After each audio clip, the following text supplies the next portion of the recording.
SuperTalk Mississippi media production. You're listening to Sports Talk Mississippi On Demand, presented by Pearl River Resort. Escape to Choctaw, Mississippi and enjoy world-class gaming, the Dancing Rabbit Golf Club, and Geyser Falls Water Park. Escape to Pearl River Resort. Sports Talk Mississippi is on the air. Sports Talk Mississippi is powered by C-Spire. Power your home or business with C-Spire Fiber. To learn more, visit supertalk.fm/C-Spire. C-Spire Fiber powers SuperTalk Mississippi.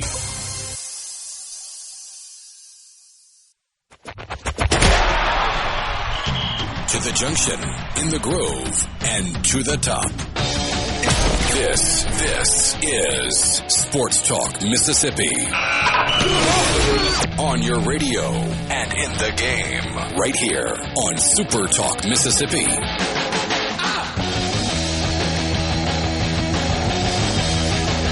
He's back and he's energized. He's radiating. Look at Brian Hadad over there. My goodness, we missed your shining face on this show. Richard filled in for you yesterday. I'm sorry. Not Will. No, it was Richard that filled in for you yesterday. I didn't have any control over that. I was not alerted. Obviously not. I'd like to apologize to you personally for making that happen. Thank you. I needed that apology. I woke up today. I had one of those little, you know how sometimes you check your phone and it's way later than it needed to be? Mm-hmm. I had one of those moments. I was like, oh, is Richard on? No. Okay.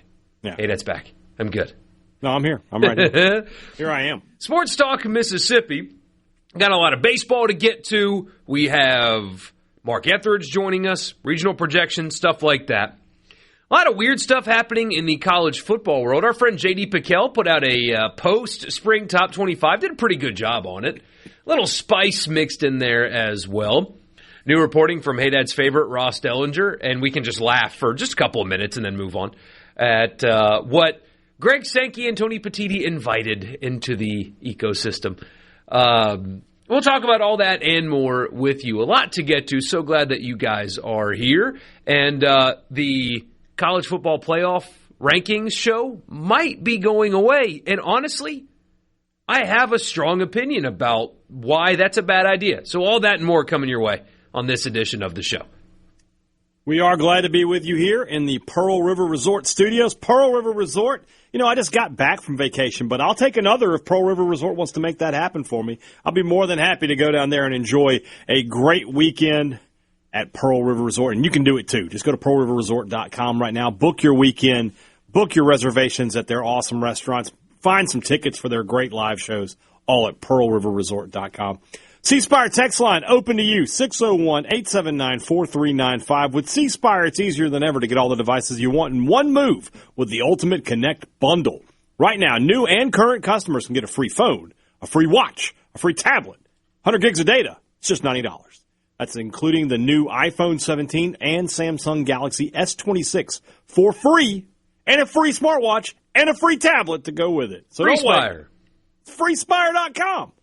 So don't wait. There's more to see. Visit cspire.com or stop by your local C-Spire store today. C-Spire, inspired by you.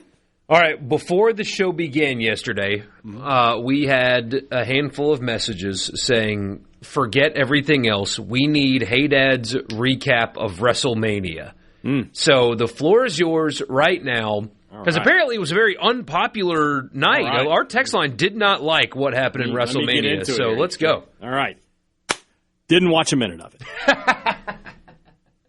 I am so out on WWE right now, I can't even describe. Yeah, I saw the complaints and everything. It's just another typical WWE card where they overpromise and underdeliver. The stuff that people want to see isn't going to happen, and you're going to see more of this with that ownership with TKO, that they're going to insert celebrities into matches where they don't belong. Wrestling fans want to see wrestling. They want to see the wrestlers. And we talked about it the other day with when you were watching the Masters and the Miz was there. Like, golf fans don't want to see wrestlers interjected. No. Look, anyway, as we said before, he's in the crowd. Oh, hey, there's WWE superstar The Miz. That's the end of it. But for him to get an open mic at the Masters is dumb. And the same thing is true here. And who got him? So who were the non-wrestlers that were? Pat McAfee played a huge role in the night one main event. Little Yachty was involved in a match. I don't know who that is. I know who that is only from TikTok because he has the hardest intro ever. I'm sure you've seen it. I'm sure I have now at this point. But anyway. Oh, is that where the guy's he's bouncing in and spinning around and people? Okay. Yes. Yeah. I mean, it actually is a pretty good intro. I'll give him that. Sweet. But nobody cares. The night one, there were the event lasted 3 hours and 55 minutes from the time they came on the air to the time they went off the air. 3 hours and 55 minutes. Ready? There were 82 minutes of matches. The rest was what do you do? Commercials, ads, everything. I mean, and that's tough enough if you're at home, right? If you're at home, you're like, all right, there's an ad. I'm going to go to the fridge. So 2 hours and 30 minutes of non-wrestling in a 4-hour wrestling broadcast. But imagine the people who paid literal thousands for their seats. Because you and I talked about that, right? We're like, you wanted someone in the back row of the stadium. It was going to be $1,000. And imagine being there for that. That had to be an absolutely miserable experience. So, yes, that's why with WWE, I'm just, So I did not watch a single match. I had to wake up Sunday morning, or I guess Monday morning, to find out who won the main event. Sunday night, I just did not care. And it doesn't sound like you're ready to find the video posted online and watch the entire thing. I'm not going to go back and watch it whenever I want, but I have no desire to do so. So somebody says worst Mania of my lifetime. I don't know how old this person is. There has certainly been some stinkers through the years, but this was one that, by and large, was pretty panned. And again, we're talking about a television show, right? But there are bad TV shows, and WWE right now is one of them. Everything ESPN touches turns to crap. That's the other thing too. Is I was at a sports bar on Friday, and they have all their TVs are on ESPN, and every show was something WWE, and I'm just like, who does this, again, we go back to what we were talking about the other day. Who does this serve? If I'm a sports fan tuning in for NFL Today or whatever the show is, the NFL Now or whatever, I don't know what the name of the show is, and Seth Rollins is on there, I didn't tune in for that. I tuned in to learn about the NFL draft coming up. Or is there some free agency something happening? Or what's going on with Mike Vrabel right now? I didn't tune in to hear Seth Rollins talk. By that same token, if I'm a wrestling fan, why am I looking for this content here? And then there were literally 3 ESPN shows, and I think McAfee was up there talking about whatever. Seth Rollins was on one, and Trick Williams was on another. I'm just like, this is oversaturation. No, not enough people care about this to make this amount of content out of it. Did you see the hockey deal? So they're small things, but still. So ESPN's got the NHL playoffs, obviously. Buffalo, incredible story. They were in last place. Saw that, yeah. And had this unbelievable run, made the playoffs. The city's just buzzing, right? During a intermission, you've got Steve Levy with PK Subban, and I don't know the other guy's name, in the studio. And they're talking about Buffalo. And for some reason, Levy out of nowhere is like, you got to give a shout-out to the Sabres goalie. And you guys want to take a shot on what his name is? And the two analysts, they had no idea. Oh, that's rough. You're airing the game, and you're talking about the game, and part of your conversation in the intermission is how good this goalie is performing. And the host of the show is making fun, making light of, we don't know this guy's name. And then John Butchacross last night calling hockey for some reason. I was actually watching this game. It was Carolina and Ottawa. Tied at 2, 3 minutes to go in overtime. So you score a goal, you win. Right. And there's a penalty shot. And Butchacross's call, I'm not kidding, was, and it's saved. Oh. That's it. It just, as monotone and just and it's saved. So Biggest it's point crazy. of the game. These are real sporting events, and you're getting that kind of energy, right? But then they bring these WWE guys on who Stephen A. Smith doesn't know these guys, but he's acting like this is the biggest thing in the world. And it's just painful. Yeah, I saw Logan Paul. Isn't Logan Paul the wrestler? Paul, yeah, he was on First Take. And he's in what we call kayfabe, right? Where he's still acting. He's like, I'm only here because I don't get fined. Okay, First off, not an original line. Secondly, you're a billionaire. Like, you are a legit, at least worth a few $100 million, you know. What are you talking about? You're going to get fined. What fine? Yeah, shouldn't you be like, I'm not going to say anything, and you can fine me if you want to, because I have all this money. That's the real bad guy move there. And then the third thing is, you're on here to promote. Like, what do you mean? None of it makes sense. It's all being run by people who aren't wrestling people. It would literally be like if they just asked a bunch of third graders to run the NFL. Like, they don't know what they're doing. They don't have the familiarity with the business to do this. But they're doing it with everything. I mean, listen to their college football coverage. Yeah. It's wild. Yeah. They bragged about not knowing the name of a player in the game in which they were talking about during intermission. That's an incredible. They had a good laugh over it. Like, I don't even know his name. Imagine Neil Price doing that. Like, you know, Arkansas's quarterback drops back to throw. I have no idea what his name is. Like, he'd get fired. David Kellum, in all his glory, for all his years of Ole Miss, if he did that in a game, they would at least have a sit down with him and be like, hey, David, you got to fix that. You got to know this. You got to at least know these things. And that's just pathetic. Sports Talk Mississippi, 601-879-4395, the C Spire text line. We will be right back.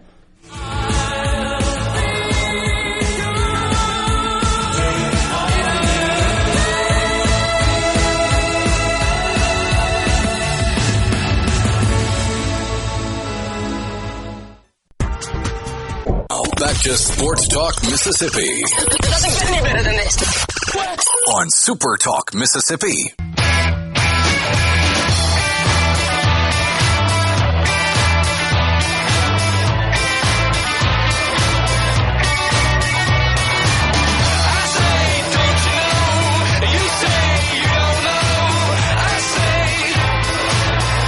Somebody in the text line says, totally agree, not a wrestling fan, but a huge fan of First Take, and I turned it off Friday because the entire coverage was Wrestlemania. That is the first person I've ever encountered in my life. Your statement is accurate, but at the same time, you were the first person to ever say, I'm a huge fan of First Take. I can't believe it. If you like that show, more power to you, but you're correct. They did not serve you, and yet at the same time, if you're a wrestling fan, I'm probably not tuning in either. So, this doesn't make sense. And like WWE, and let's get off of this topic after this, there's too much wrestling, but even I'm saying that's too much. But like, they used to have their own network. They have the ability through their own, they could create their own content. They don't have to rely on ESPN. They're a big enough thing. Now I understand what the money is, but like, they're a big enough entity that if WWE just went back like, hey, we're going to have original programming and WrestleMania weekend, we're going to have previews and anything you want to do, we're going to have interviews with all the people, blah, blah, blah. People would tune in for that, and they can make their own ad revenue off of that. You would think. But they don't do it. I mean, even after the Masters on First Take, for some reason, Stephen A. Smith and Brian Windhorst you told me about this, were going back and forth, and they both agreed that Rory McIlroy had a competitive advantage over the rest of the field, an unfair one that should not be allowed because he played in the weeks leading up to the Masters. He even said, which I don't know why people got mad at Rory about this. What a life flex this is. This is what I aspire to do. Mm-hmm. So they live in Florida and also over in Europe. They have two houses, I guess. Right. But his daughter goes to school here in the States. Mm-hmm. And he would take his daughter to school, hop on his private jet, fly to Augusta, play Augusta, hop back on his jet, fly home, and pick his daughter up from school. That is awesome. I don't know why people ripped on that. That's just jealousy. But anyway, they were ranting, oh, it's so unfair, blah, blah, blah. None of the other players are allowed to do that. Literally all of them are. Yeah. Past champions also have access. Scotty Scheffler could have played every day leading up to it if he wanted to, but every player in the field has special access before the tournament if they want it. Like, just total ignorance. Just a 10-minute segment of ignorance featuring Stephen A. Smith and their basketball analyst for some reason. It's crazy town. And Windhorst is an outstanding basketball analyst. Knows the NBA as well as anybody. Well, you put him on there to talk basketball, and he's in his element. He'll deliver. But it would literally be like if our bosses came to us today and said, all right, we want you to cover some of the stuff that Richard covers. No. If they said you have to do it, I guess we have to do it, but that's not going to be quality entertainment. You should let experts be experts on the things they're experts in. Simple as that. Yeah. Somebody asked, have we talked about the D1 field of 64? It is in the plan. We will do both of them right now. How about that? Is the D1? I saw the D1 just America. came out. Okay, just came out. Okay. So let's start with one that, quite frankly, to me, makes more sense. And that's the Baseball America. So we'll go there.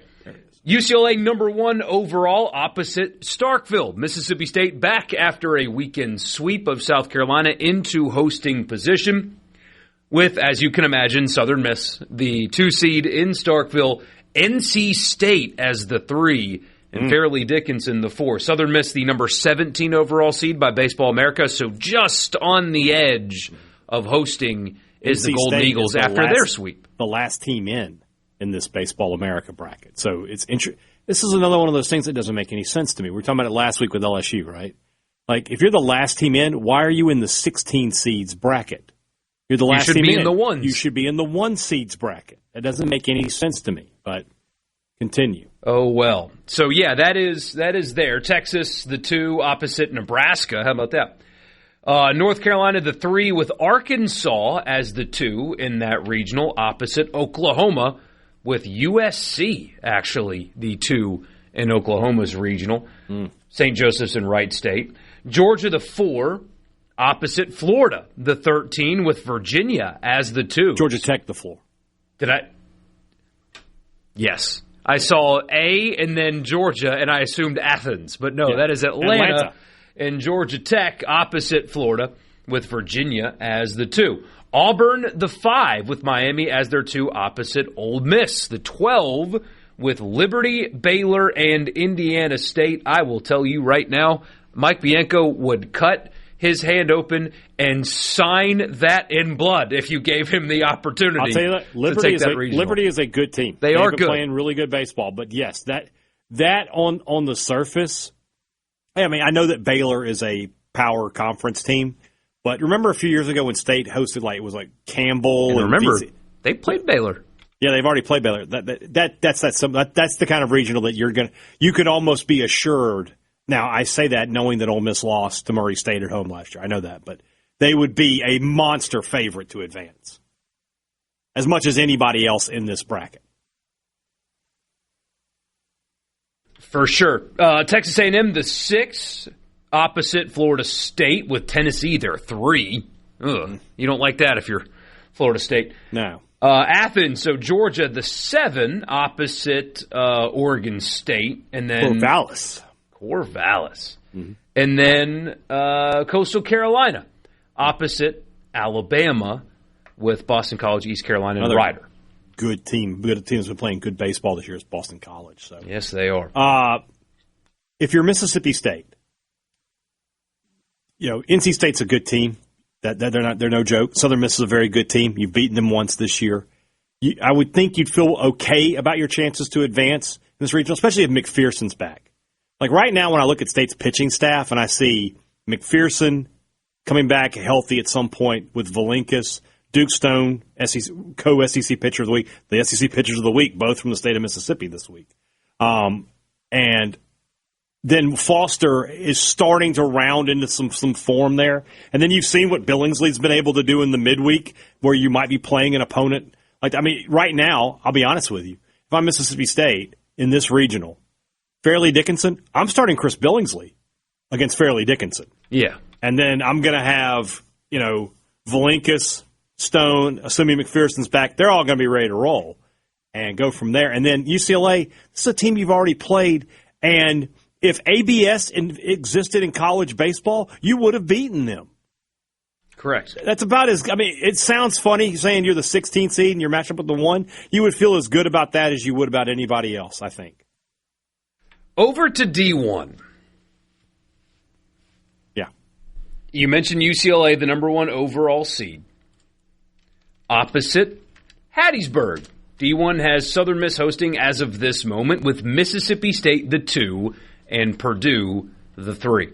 I mean, I get why you would do that. Southern Miss is currently 11 in the RPI and Southern State's 18th, but I think we can all agree that by season's end, if everything goes the way you expect, those are likely to flip-flop. So, quick resume comparison between the two. Southern Miss's RPI is 11 as of this moment. That sweep this weekend, Golden Eagles fans, that was massive. Very big. Mississippi State, 17 in the RPI. Mm-hmm. Southern Miss has, let's see, quad 1 games. They are 8-7. Mm-hmm. Mississippi State is 6-7. Southern Miss 9-0 against quad 2. You don't have an updated one. So State in this one is 18th, but they are 7-7. So I'm looking at D1s. I'm just looking at Warren Nolan. Okay, so they are slightly different. Okay, we'll go with Warren Nolan then. You go for it. All right. So yeah, State's 7-7. Southern Miss 8-7. The big difference in the resume is this for Mississippi State: 18-0 quad 3, quad 4. Southern Miss is 11-5 quad 3, quad 4. I'll just go ahead and tell you from experience, those are killers. And Southern Miss has got more games like that coming up when they play, ULM, and I believe they play South Alabama, who hasn't been very good this year. Can't lose those games. So that we were talking about needing sweeps. I think you and I both didn't think that Texas State was going to be a sweep for Southern Miss. By getting that sweep, they gave themselves just a little bit of cushion that they really, really needed. That was you're correct. You can't understate how big that weekend was for the Golden Eagles. And you got to go get a few more because the schedule, the Sun Belt schedule didn't do you very many favors. Not drawing Coastal Carolina, for example. I mean, you play 2 teams in the bottom of the league coming up here soon. It's not ideal, but right now you're still there, and RPI is in good shape. Mississippi State not hosting. So let's do the resume comparison because D1 has Ole Miss hosting, but let's start here. Kansas's resume, who is presently hosting, according to D1, versus Mississippi State. So we'll have to do that when we come back. We're up against a hard break here, and we'll do some resume comparisons and look at the rest of these projections when we come back. Sports Talk Mississippi. We're in the Pearl River Resort studio. And we're just really glad that you guys are here. Don't forget to subscribe to the podcast wherever you get them. Just search Sports Talk Mississippi in your favorite podcast app. You can find it there. For State fans, you want more Mississippi State than what you get on this show, Thunder and Lightning. Ole Miss fans, you want more Ole Miss than what you get on this show, Rebel Report. Southern Miss fans, same thing, Eagle Hour, all in your favorite podcast app. Do some resume comparing when we come back. We ought to take it easy.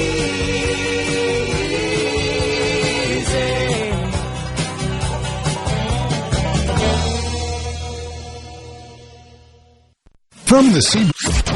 If it's sports in Mississippi, you'll hear about it here. Sports Talk Mississippi. You like this show, huh? Yeah! Super Talk Mississippi.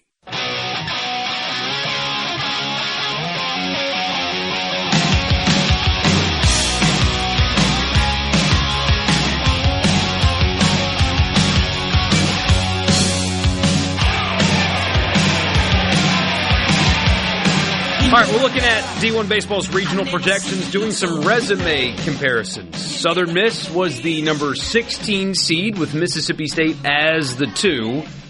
And so let's look to see if anybody that is currently hosting does not, and Mississippi State should replace them. Obviously, there's still a few more weeks to go here in conference play, but a good, fun exercise nonetheless. All right, Kansas, the number 15 seed. Resume comparison. Well, the first thing I want to say is, and I agree with this texter on the C Spire text line, 601-879-4395, the Big 12 champion will 100% host. I don't think the resume will matter in that instance unless their RPI is in the mid-20s. And he's correct. Kansas is the only Big 12 team they have as a host. So they're projecting to win that conference. The Big 12 champion is going to host unless their RPI takes a hit. Their RPI is currently 22. They're 29-11 overall. Strength of schedule is 79. Mississippi State's is 33. 5-3 versus quad 1 to State 7-7, so fewer losses, but fewer wins as well. They are 16-4, quad 3, quad 4. Mississippi State, as I mentioned earlier, is 18-0 in those games. So State's resume on paper is better than Kansas's. However, in every metric. However, the texter is correct. The Big 12 champion is going to get a host. There's just no way around that. The NCAA will do that. That's so stupid. Well, I mean, it's just what's the point of any of it? Well, if it's a merit-based thing. It's the same thing with the college football playoff. There are some times where the conference champion doesn't belong. We got that in the college football playoff this year with the ACC. The ACC didn't belong in, and they didn't get in. But in this instance, they are going to give that team a regional. There just seems like there's very little question about that. Ole Miss, the 14 opposite Texas with Boston College, UTSA, and Lamar in the Oxford Regional. I know that a sweep happened earlier this season, but on paper, Ole Miss should be hosting over Mississippi State if you compare resume to resume. So Ole Miss is 6th in the RPI. Their strength of schedule is 4. Again, that Missouri State series continues to be such a big boost. It's helping so much. Ole Miss is 9-9 against Quad 1, but I believe 3 of those wins are against Missouri State. Mm-hmm. Mississippi State, as we mentioned, is 18 in the RPI. Ole Miss 7-9 against Quad 1. State is 7-7. Quad 2, Ole Miss has 10 wins there. State only has 5. That's a big. So State's, I'm sorry, that's 3-3. I was looking at Auburn. Okay, then hold on. Ole Miss is 9-9 and 3-3. 3-3. So they have 17-0 in the bad games. Mm-hmm. So that's good for them. It is interesting. The Missouri State, it really is as simple as State played Lipscomb and Ole Miss played Missouri State, and that's the difference in the two teams' resume. Where is the Lipscomb, whatever they are? They are going to be down there, my friend. Lipscomb. Vanderbilt's at 72 right Lipscomb now. is 210. So State has 3 wins over the 210, where Ole Miss has 3 wins over the 16. And there you go. That is literally the difference because, as you mentioned, State beat this team 3 times and has a chance to do it a 4th time a week from today. On the road, too. Yeah. Yeah, those are all road games. Nebraska, the 13, with Virginia, Kansas State, and Little Rock opposite North Carolina. So Nebraska currently 14 in the RPI. Strength of schedule is 54. Again, State's is 33. Nebraska is 9-6 in Quad 1 games to State's 7-7. Nebraska is 21-2 in the Quad 3, Quad 4 games to State's, as I've mentioned before, 18-0. Nebraska currently 31-9, 15-3 in the Big Ten. Without looking, I'm going to guess all 3 losses are to UCLA. And they haven't played UCLA yet. So no, they lost 2 to Oregon, who's a good team, and they lost that's not a game for the Big. They lost 1 to Michigan. So yeah, Oregon. Do they play UCLA? And they don't play UCLA this year, so that's a big boost for Nebraska. UCLA, by the way, 21-0 in the Big Ten. And then you get into Auburn and Alabama. They may not lose. They really may not. Auburn's RPI is 5, Alabama's is 4. So Mississippi State back in the conversation after a sweep, but they still got some work to do. And they play Auburn in a few weeks, so there's a big opportunity there. They have road series coming up with Texas and Texas A&M. 3 of their final 3 series are at number 2, home against 5, at number 8. So win some games there. Somebody made a good point. If State handles their business, just again from the C Spire text line, can handle their business at home and just win 2 out of 6, so just don't get swept on the road, that'll be huge. So if you just win the 2 series at home and you don't get swept on the road, you're 16-14. You're certainly hosting at 16-14. Feels like it. No question. If you can win one more game, can you sweep LSU? Can you sweep Auburn? Can you win a road series against Texas or Texas A&M? If you can do that and you're 17-13, you have a great chance of being maybe the 8th seed and being on the left side of the bracket, which means you're hosting the Super Regional as well. 17-13, especially if State can win the Governor's Cup and get another win over Ole Miss. State would have 4 wins over Ole Miss, 3 on the road and 1 at a neutral site. That's a really good resume for them at that point. And like I said, just have to handle their business. Don't get swept again. And win your home series at minimum, and if you can sweep one of them, great. I mean, your best chance for a sweep is obviously this weekend. I know how the LSU series goes. I know the history. I know there's a lot at stake mentally beyond just what's going to be played on the field. Yeah. But LSU is struggling right now. They just lost one of their best players for the season. There's no reason to think that State can't at least win the series and possibly get all 3, which would be crazy, by the way. If State does that, that would be 6 straight weekends with a sweep. I don't know if that's going to happen. I'm not going to predict that to happen, but that would be a really weird stretch for the Bulldogs. Yeah, it would. They got to get one tonight. Memphis, not a particularly good team in Starkville. That game how is will that start. not a quad? I guess because it was on the road. I was like, how is that not such a bad loss for Ole Miss? Where is Memphis? Memphis is 120 in the RPI. So is that quad 2 if it's on the road? 61 through 120. So if Memphis loses tonight, Ole Miss may pick up a quad 3 loss. Could. Memphis 15-23 overall at Mississippi State tonight. That's one of those. Just win. You just win the game. Just win the game. It doesn't really matter. I've come to the point now with the midweek and all the craziness that's happened all season long. 1-0. Don't care. Just win the game. And same thing for Ole Miss tonight. Now there's a little bit.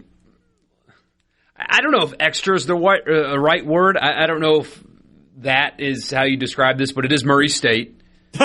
I didn't realize. Yes, it is Murray State at Oxford tonight, and they're pretty good again. They're 24-16, but 10-5 in the league play, and they make a return to the place in which they won Revenge Bowl, the Dom Decker Revenge game, in which they won the regional in Oxford, and that pretty magical run from those guys. Yeah, where you've got staff members doing their own field maintenance. Yeah. An outfield wall that was falling apart. Yes, correct. Those things. Yes. And that's another, though, just win. It doesn't matter. Just win the game, yeah. You've got so much momentum. Yeah, Ole Miss wins the game, and you got a massive series, a chance to really make a statement this weekend coming up with this series with Georgia. So just handle your business. All 3 teams in this state, it's just about handling your business. If you can do that, you're going to be in a great spot. USM hosts Tulane tonight. Tulane is not a great team. You need to win that game. It does not matter how you win it. It does not matter what the score is. Then you've got 3 games at South Alabama, who are RPI 80. So those are going to be quad 2 games based on what we just discussed. You need to win them. You need to win those games. Tonight, elsewhere in the SEC, any interesting games? Let's see. Auburn's at Samford for what it's worth. Louisville, Kentucky play tonight. Okay. UAB's at Alabama. Georgia Tech, Georgia at Truist Park. That could be a really, really fun baseball game if you're just looking for something to tune into. Mm-hmm. Although that might be not available on TV. Might not. Talked about that a little bit yesterday.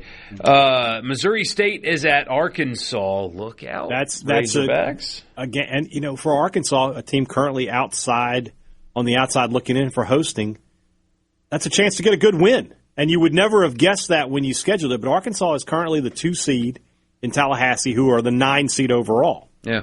That means you're not too far from a host. D1 went ahead and did 17 through 32. They have Arkansas as the 24. So you need to start winning some games. They've got opportunities coming up. I know they play Ole Miss in 2 weeks at home. They got to start winning games if they want to get back into the hosting discussion. Beating Missouri State at home tonight would be a good win for them. It certainly would. So there's your regional projections. Really, around here, not a particularly interesting night of baseball. Yeah. But still baseball nonetheless. We will get to recap that with you tomorrow. As we are, by the way, hey Dad, we're at a new location. So here's I'm gonna tell you about this now. We're at a new location at an old location. Yes. So we're going to Northwest again. Yes, we will be tomorrow. Live in Senatobia tomorrow for their what is it, Day of Champions? Celebration of Champions. Celebration, yes. Coming all up, they do there. Coming up tomorrow, all they do is win. We will be at their brand new football facility, the covered practice field is where we will be tomorrow. So Gary caught me in the hall. Was like, "Hey, by the way, don't go to the same place. We're gonna be somewhere else." And all Gary got was a screenshot of a map, but I knew where it was. Okay. That's where we'll be tomorrow. I remember them taking it on the tour. We got to see it. Yeah, the Celebration of Champions tomorrow in Senatobia at Northwest. That's where we will be tomorrow. But we'll be right back. Keep talking sports with you. What we're going to do right here is go back. And now back to the sports. This is Sports Talk Mississippi. So let's get rolling on Super Talk Mississippi.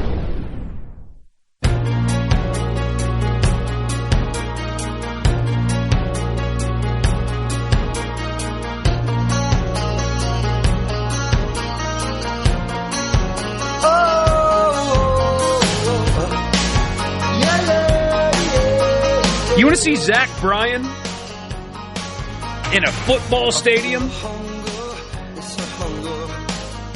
Most notably, one down the street from Hadad's house. May 2nd is when he will be there. It's not that far. And he's been selling out stadiums all over the country. It is a hot ticket. You can get them at hailstate.com if you want. But you can win them right now if you want as well. On the C Spire text line, 601-879-4395. Yeah. Be the 12th person to text correctly Tisha Mingo. I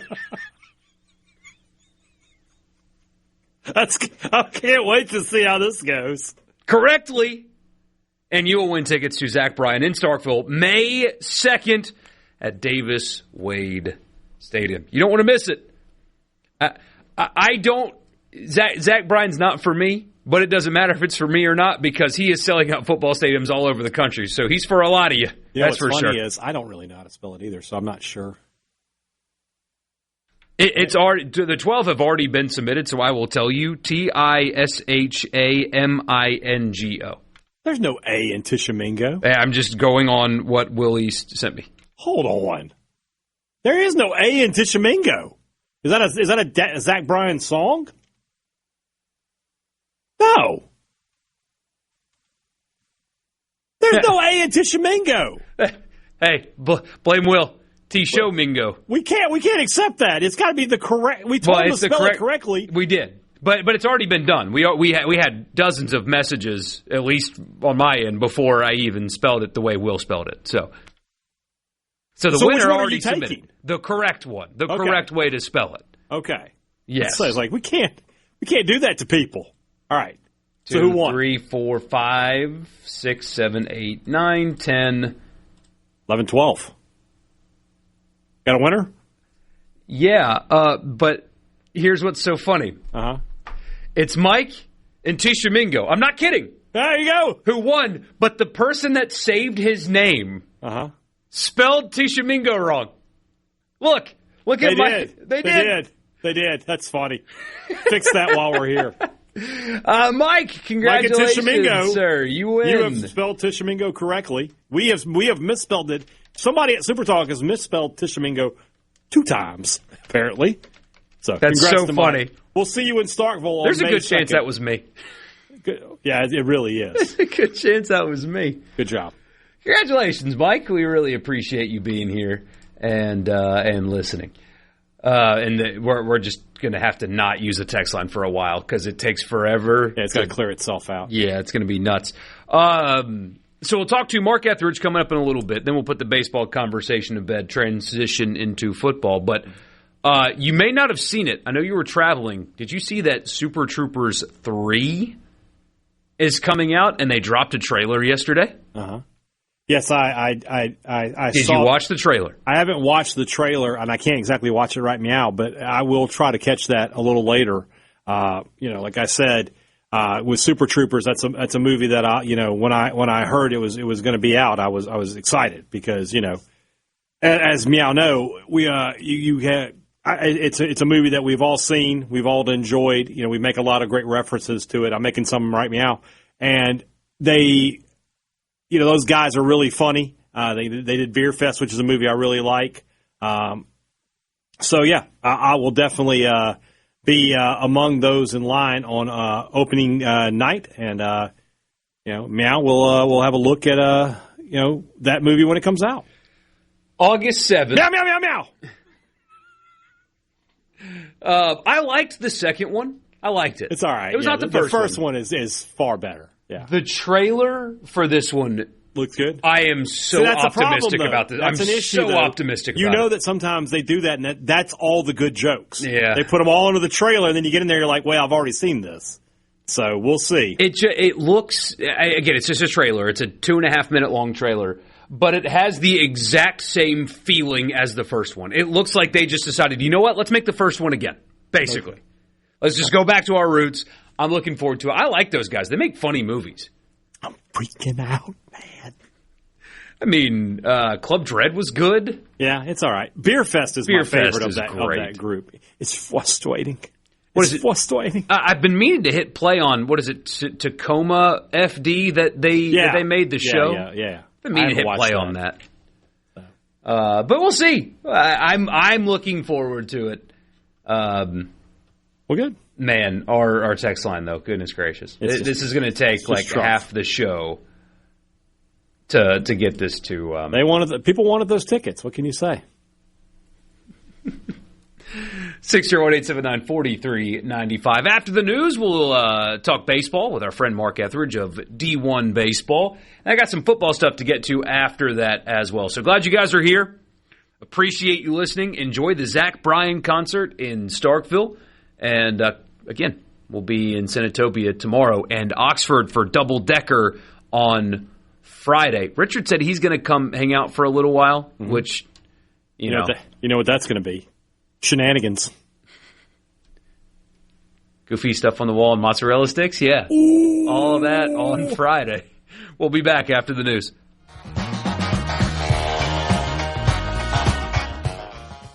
Your Sports Talk Mississippi. Your new home for exclusive sports coverage here in the Magnolia State. Let me put it to you this way. Right here on Super Talk Mississippi.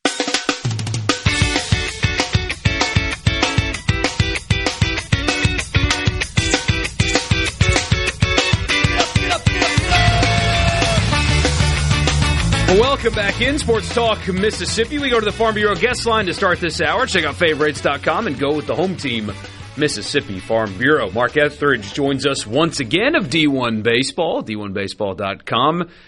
We just went through your regional projections, Mark, and first question is, how dare you, number one? It was really challenging to have all those Mississippi schools competing for regional host spots. It was quite the debate. Please watch our bracketology show. You can hear how we broke it down. But yeah, I think that the too long didn't read part of this is that Mississippi State, the RPI is not where an SEC team typically hosts unless they win the league. And we're worried. You got to go to Texas and A&M. I mean, good God, those are two really good teams on the road. That is challenging. So certainly we'll evaluate it week by week. But that's why Ole Miss got the nod over Mississippi State RPI and maybe a little bit easier schedule based on the teams that they play at home versus away. 3 weeks ago, Ole Miss just got swept at home, and they weren't competitive in the final two games of that series either. Going from that to being firmly in the hosting spot in your projections, 2 spots clear of not being host. What a turnaround it's been. Why do you think they've been able to do that? Yeah, first off, this league this year, who can figure it out, right? A team is awful one week and awesome the next. And it's not just Ole Miss. We see that throughout the league. Very volatile, very unbalanced. From a performance standpoint, you just don't know what you're going to get. Specifically with Ole Miss, I think getting Townsend healthy, and I don't know if he's just kind of found another level. He looks incredible.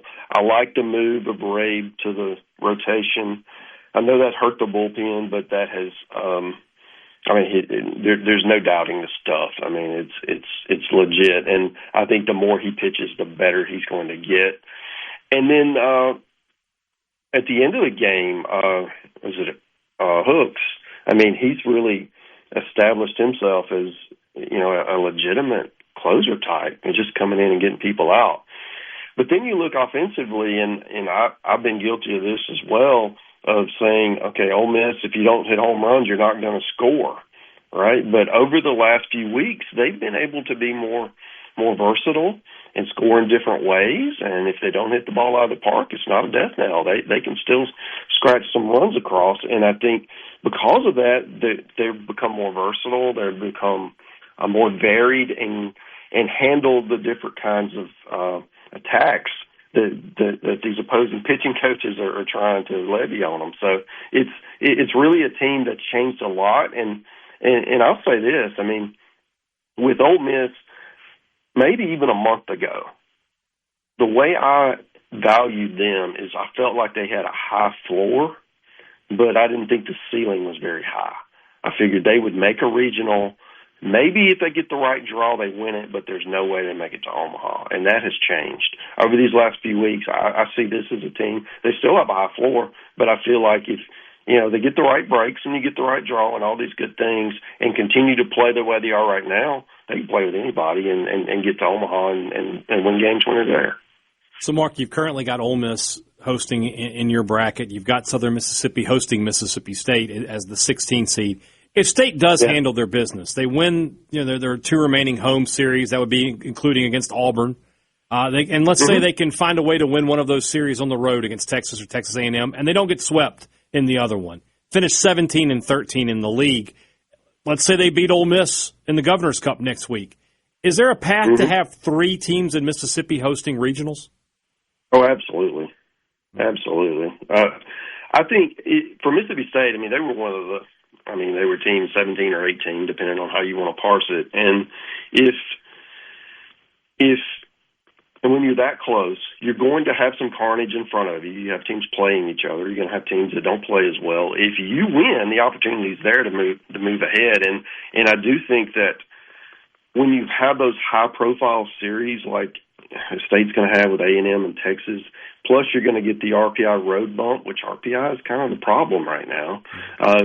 If you can just, if you can play well enough in those games to get the RPI bump, Mississippi State will host. And then it's a question of who does it bump? Could it be Ole Miss if they stumble a little bit down the stretch? And that's a tough schedule too. Yeah. And then Southern Miss, who we were kind of down on last week, and then they go out and they sweep a really good Texas State team. They move Camden Clark to the rotation, which I think really changes the math on how I view them. It certainly hurts them at the end of the game, but boy, that's a really big arm to move into the rotation. If they can get it going, they could certainly stay in that top 16 and host. You could legitimately have three, and oh boy, that's for somebody like me who likes to visit Mississippi for baseball. That's some difficult decisions. Yeah, and you would almost certainly would have to find a way to pair those two of those regionals to maybe finally get that Mississippi State Ole Miss super regional that we've always been talking about for years. Speaking of Mississippi State, this weekend they're going to host LSU. We got the news today that LSU, big injury for them. They're going to be without one of their best hitters. Is this it for LSU right here? If they can't find a way to dig out of it starting this weekend, are the Tigers done? Yeah, I was down there last weekend for the A&M series, and it's like a funeral. It really is. It's the expectations were obviously where they always are, extremely high, with a chance to repeat, and the roster hasn't performed to the level. They've had some rough breaks with injuries, and you mentioned Jake Brown and also Cooper Moore, who was in their rotation earlier that thought he would come back. Perhaps last weekend he didn't throw, and then we found out he's got a stress fracture and he's done for the year. So at this point they're a shell of what they expected to be, both from underperformance and from injury. And while they're still LSU and they still have plenty of good players, it just hasn't clicked for them. I wrote something today that's on D1 Baseball on Jay Johnson, just weighing in on where this went wrong and what the challenges to stay at the top and what you have to do in this ever changing landscape that we're in college athletics and baseball specifically. It's really, as Mississippi State and Ole Miss fans know about this, it's really hard to stay good, and LSU's getting a dose of that right now. And to your question, I do feel like LSU's kind of back against the wall. Their RPI is not good, which usually if you're in the SEC and you have maybe an iffy conference record, your RPI can lift you up, but they don't even have that. So yeah, they've got to win games, and starting on the road, get the RPI bump for playing road games. That would be a great place for LSU to start. But, boy, I don't like – after seeing them this weekend, I don't like their chances. So, obviously, with Wisconsin not playing in the Big Ten, I was looking at UCLA's schedule. I just kind of go off topic here. They play Sacramento State this weekend, so they're outside of the Big Ten. But they have games remaining. They're at Michigan State. They host Oregon, who's ranked number 21 in the country, and then they're at Washington. Will UCLA lose a Big Ten game this year? You think they would. It's baseball. Right. Nobody's going to run the table in conference, right? I know, and the Big Ten's not awesome, but they've got scholarship athletes too, and I just feel like somebody's going to get them. You're going to have a bad day, but I wouldn't have thought they'd have made it this far, Brian.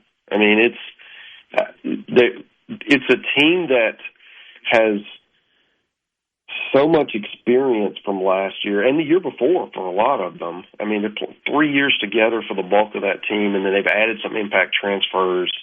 They've got everything you need. And plus John Savage is a coach that's won it all and been part of a lot of great programs. It's just one of these situations where it's a perfect storm, and it's kind of unfortunate that they are not getting, that they miss some of the other good teams in the Big Ten, and they're going to have this gaudy record. But man, they may go, it may be 6 weeks between playing regional teams for them. Yep. So that's going to be challenging, once you get to the postseason and everybody's good, but you kind of like your chances when they've got all those studs in the lineup. Only 30 seconds left. Florida has been every weekend up and down. They either win the series or lose the series. They can't put any consistency together. They lost last weekend. Do they win the series with Texas A&M this week? Oh yeah, they have to. That's the rule now. They alternate weeks. They can pitch as well as anybody, but man, that A&M lineup. I saw them last weekend. They've got donkeys up and down that lineup that they just mash the ball. They look so great in the box. They and Georgia are two. That's the best two offenses in the conference, and boy, A&M has found themselves. So yeah, that'll be a fun one. But Florida can sure pitch it. Yeah, absolutely. So it's strength on strength. There you go. Mark Etheridge, D1 Baseball, man. We always appreciate your time. We'll talk to you again soon. You got it. We'll see you. Mark joins us on the Farm Bureau guest line. Check out favorites.com and go with the home team. We'll tell you what else is up on Sports Talk Mississippi when we get back.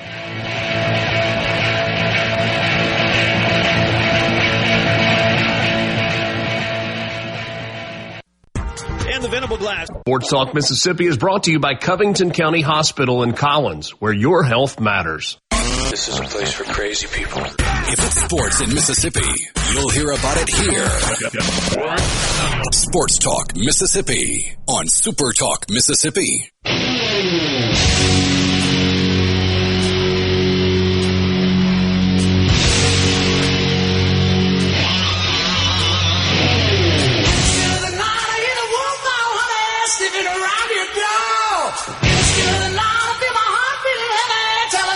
Avoid some of that here in Starkville. Hoping to avoid that in Knoxville. We have baseball to play.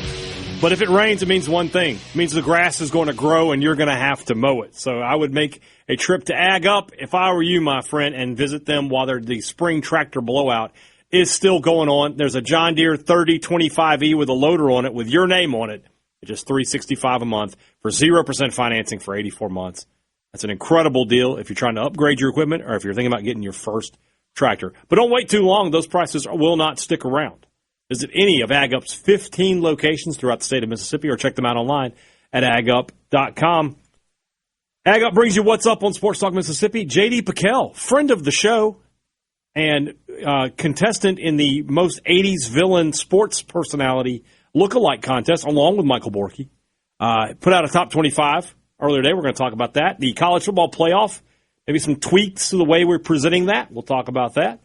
Plus some more baseball. It's all right coming up right now on Sports Talk Mississippi.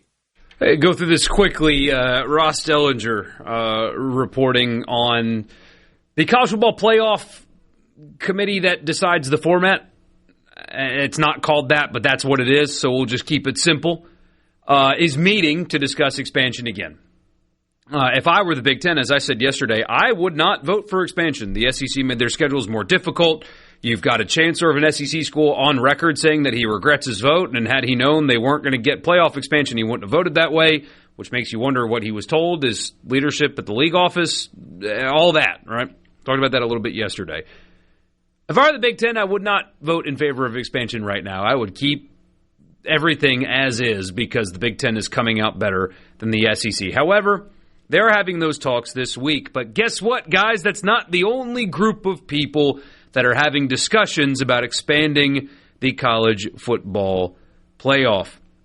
One of the members of the college football playoff, should we expand, should we not committee, said, quote, "We asked the government for help with NIL, and now they're involved in the playoff." Wait a minute, what? So the Congress is not currently writing a bill to expand the playoff, but a 14-person presidential, quote, media committee. Its existence is supported by the White House, is holding conversations about the college football playoff. The presidential committee identified a variety of ways the industry can generate more revenue to help financially stressed schools. Pause for a second. South Carolina athletics spent $203 of the $204 million they made last year. They're financially stressed because they choose to be, not because they actually are. But that's another conversation. One high-placed stakeholder who is involved in this said, quote, "I think it's accurate to say that there's momentum around 24. There's a crossover between the two. The 14-person presidential committee includes the commissioners of the Big 12, Big 10, SEC, ACC, American Conference, plus Notre Dame's athletic director.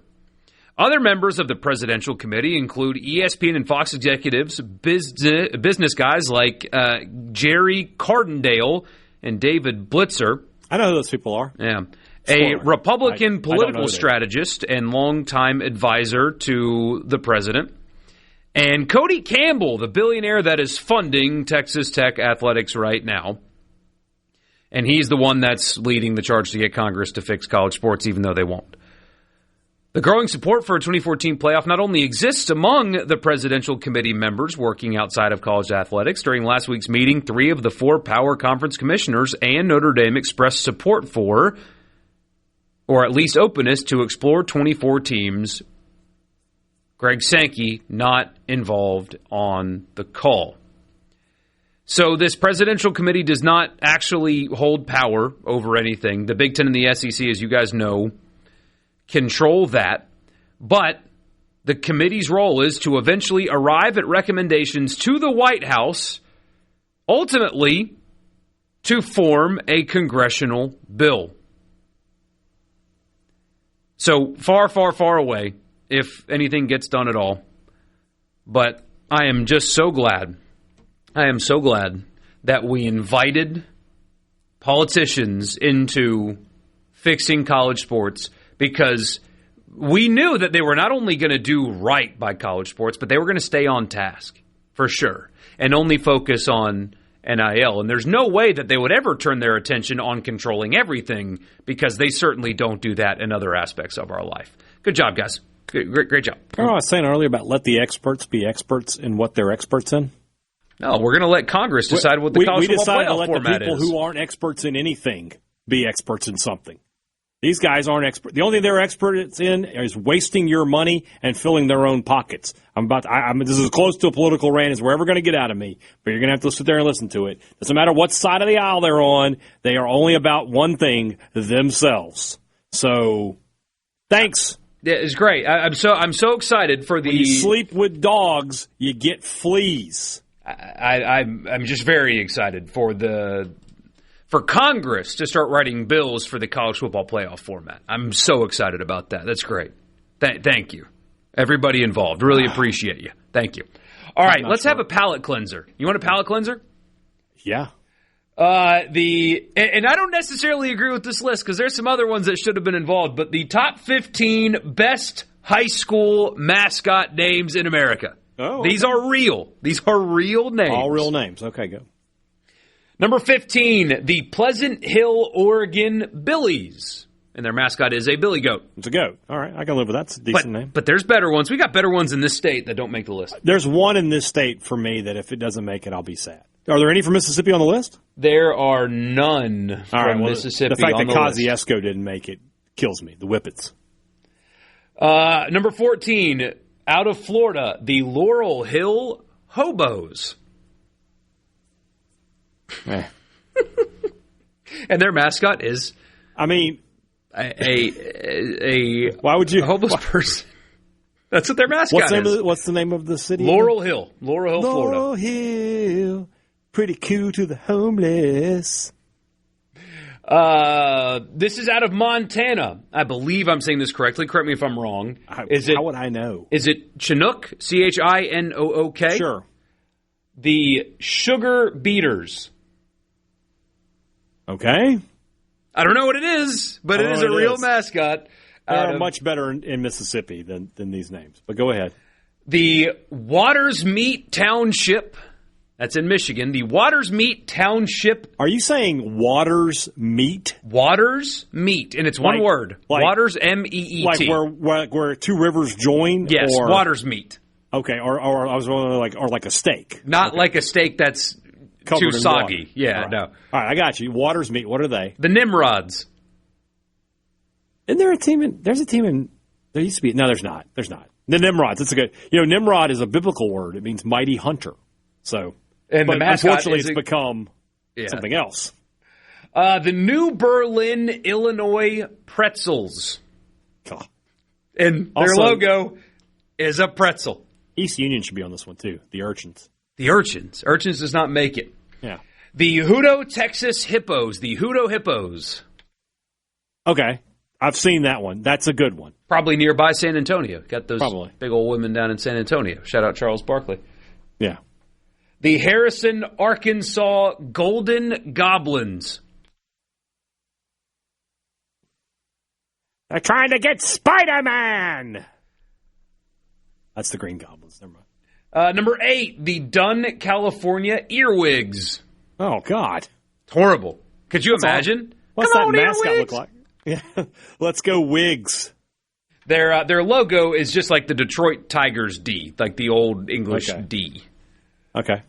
The Frankfurt, Indiana Hot Dogs. And their mascot is a wiener dog with a little angry face. They should just be the Ers. The Frankfurt-ers. Frankfurters. I mean, wouldn't that be a fun thing? That would just the be. Ers. Number 5, the Blooming Prairie, Minnesota Awesome Blossoms. Are they sponsored by Outback Steakhouse? So an awesome blossom apparently is a flower of some kind. Okay, if you say so. It would be better if it was something else. I've been told the pretzels have very salty fans from the C Spire text line. The Cobden, Illinois Apple Knockers. Okay. Sounds a little dirty, I'll be honest with you. I know. Sounds a little dirty. The Cairo, Georgia, Cairo, Cairo. Yeah. Syrup Makers. Syrup Makers? The Syrup Makers. Okay. The number 2 in Vermont. Number 2, the Williamsport, Pennsylvania Millionaires. Like the candy? No. Or like, the people. The mascot is just a guy with a top hat and a cane. I was saying, is their mascot Jeff Bezos? Maybe the billionaires then. And number 1, shout out to West Virginia's Polka High School Dots. The polka dots. Come on. Sports Talk Mississippi. A little palate cleanser after the Dellinger article for you. We'll be right back.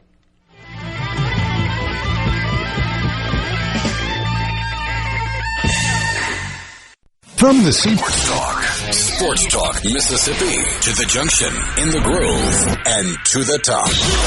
Sports Talk Mississippi on Super Talk Mississippi.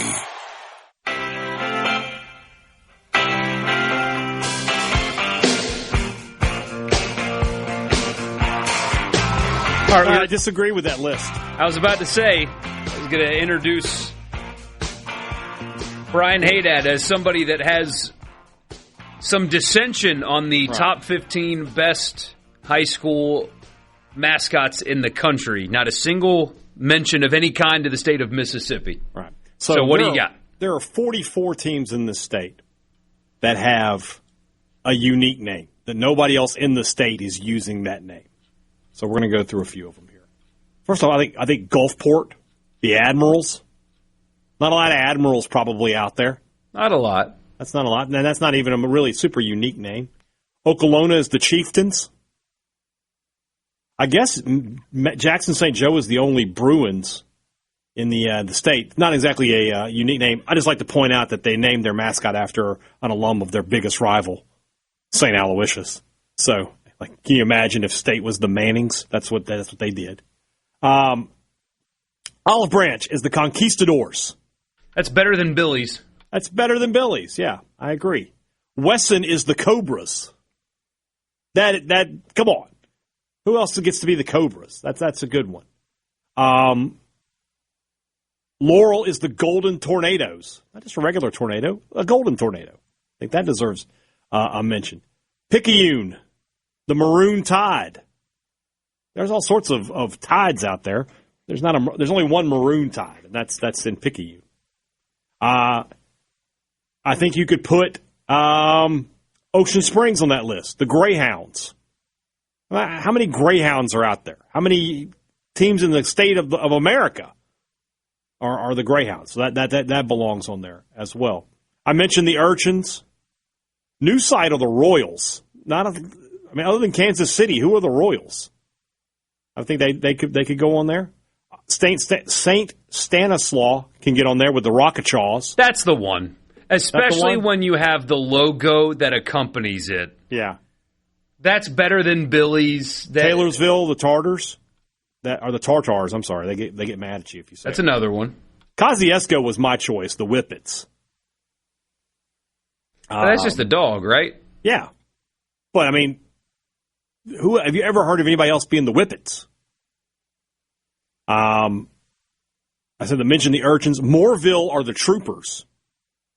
You could throw that one on there. No, how many teams are called the Troopers? Not a lot, so. You're a trooper. Yeah. I'm a super trooper. Right. Nailed it.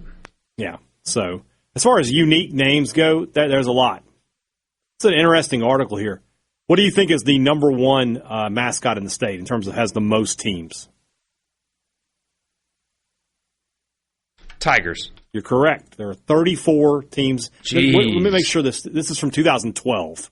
In the MAIS, everybody's a Patriot. Some of these schools may have changed names. Some of these schools may not exist. But at the time of this article, number 30, there were 34 schools that were the Tigers. 22 schools. Number 2 was the Bulldogs. 22 Bulldogs out there. 20 Eagles with 1 Golden Eagles and 1 War Eagles. 15 Cougars. 14 Panthers and 14 Wildcats. 13 Rebels. 12 Lions. 9 Raiders. 9 Trojans, 9 Warriors, 8 Patriots, 7 Hornets, 7 Mustangs, 6 Blue Devils, 1 Red Devil, 6 Yellow Jackets, 6 Rams, 6 Indians, 6 Jaguars, and 6 Saints. Only 1 Flashes. St. Aloysius. I can't believe there's only 6 Saints, all things considered. Just how close we are. Yeah. It'll be here before we know it. Yeah. So, here's some of the other unique names around the state. Arrows, Clinton. Yeah. The Choctaws. That's not surprising that there's one here in the state of Mississippi. The Commodores. Lafayette County is the only Commodores in the state. Good band, too. It is. Yes, I would agree with that. Who are the Cubs? I don't know that one. I don't know what Mississippi high school team was the Cubs. And I can't find it. Is it Leland? Leland are the Cubs? Am I saying that right? We'll take your word for it. I'm going to have to take your word for it, yeah. Flames, that was University Christian, but that's Hartfield now, right? I'll take your word for that, too. But Hartfield are the Hawks, right? They are. Nobody else is the Hawks, then, I don't think. Golden Wave, only one of those. Only 1 Hilltoppers. Only 1 Hurricanes. Only 1 Mavericks. That's a little surprising, too. There's only 1 Hurricanes? Yeah. It's West Harrison. It's down on the coast. The Mavericks, obviously, they're in Germantown. The Oilers of Heidelberg. Who are the Pioneers? I don't know that one. Pittsburgh. Pittsburgh, is that? No, I just made that up. I didn't think that was on the brain. I didn't think that was correct. I wonder why. Doesn't say who the Pioneers are. I can't find it. Somebody want to let me know? Or maybe that school doesn't exist any longer. Like I said, this is an older article. John says Saltillo played George County for a state title in baseball last year. They are the Rebels and ring cowbells. Go figure. Well, you had a school, Kossuth is the Aggies, but their logo on their helmet was the Texas logo. I remember seeing that one time. I was like, wait, what? Like it was a Longhorn, but they're the Aggies. So I like that. I do like that, yeah. I mean, Park Lane are the Pioneers. Okay, that's right. Yeah, I did know that too. Pioneers. I should have known that one. You should have known that one. They didn't play Park Lane last year. Oh, you didn't? No. I thought they might. I mean, big. It's a big academy. The Wolverines. There's only one Wolverines here in the state of Mississippi. There's only one Wolves. Who are the Wolves? I don't know that one. Let me know on the C Spire text line, 601-879-4395. Macomb? No, Macomb are the Tigers. I don't know who the Wolves are. The only Wolf I know is Copiah Lincoln, the community college. Yeah. Or Blitzer, the political guy. Well, yeah, okay. And Wolverhampton, the Premier League team that got relegated this weekend. So, wait, it's over? This weekend was the... No, it wasn't the end, but they cannot finish out. They cannot finish done? Higher than 18th.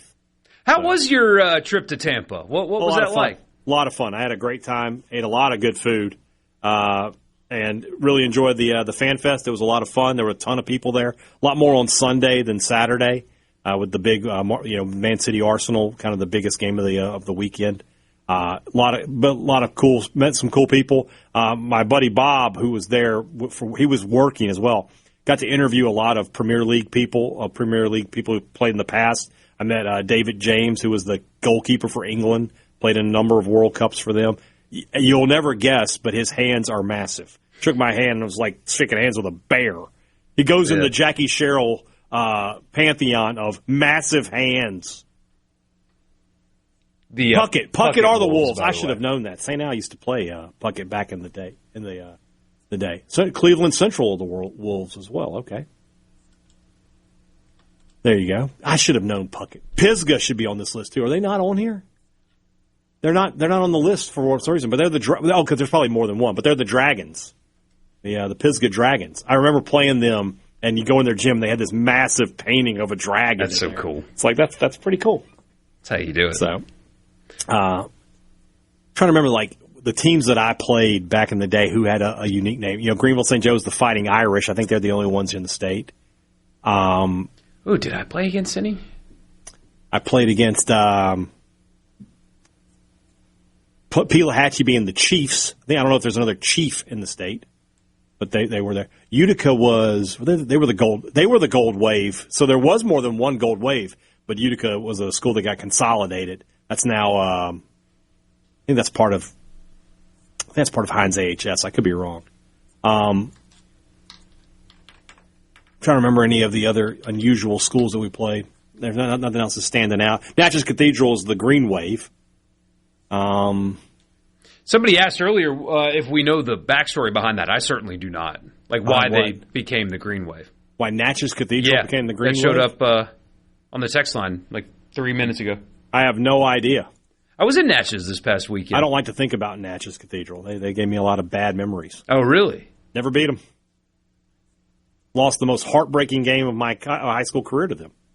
Lost 50-49. Oh, no. We scored on the last play of the game, went for 2 and didn't get it. I like the move, though. Yeah, we changed the play in the huddle. If Coach Booth, if you're listening, I'm sorry. I didn't. I should have spoken up. We changed the play in the huddle, and it didn't work. They were stacked up to block the play, our bread and butter play. They were stacked up to stop it. We probably should have just ran it anyway, but we didn't. So, who made the change? The quarterback. Wow. Chandler, if you're listening, you know you did that.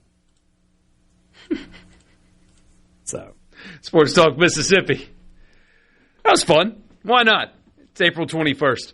Glad you guys are with us. We will be back in the Pearl River Resort studio.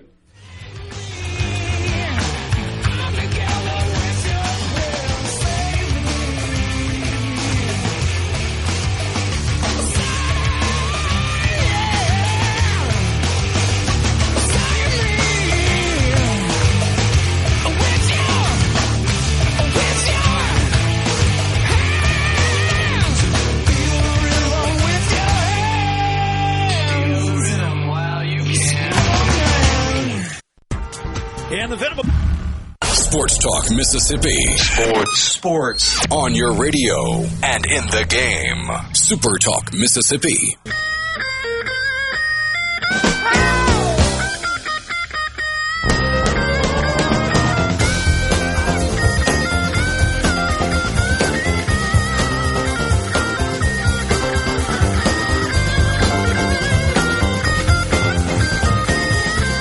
Having a Premier League conversation here on the C Spire text line, which you're welcome to join in on at 601-879-4395.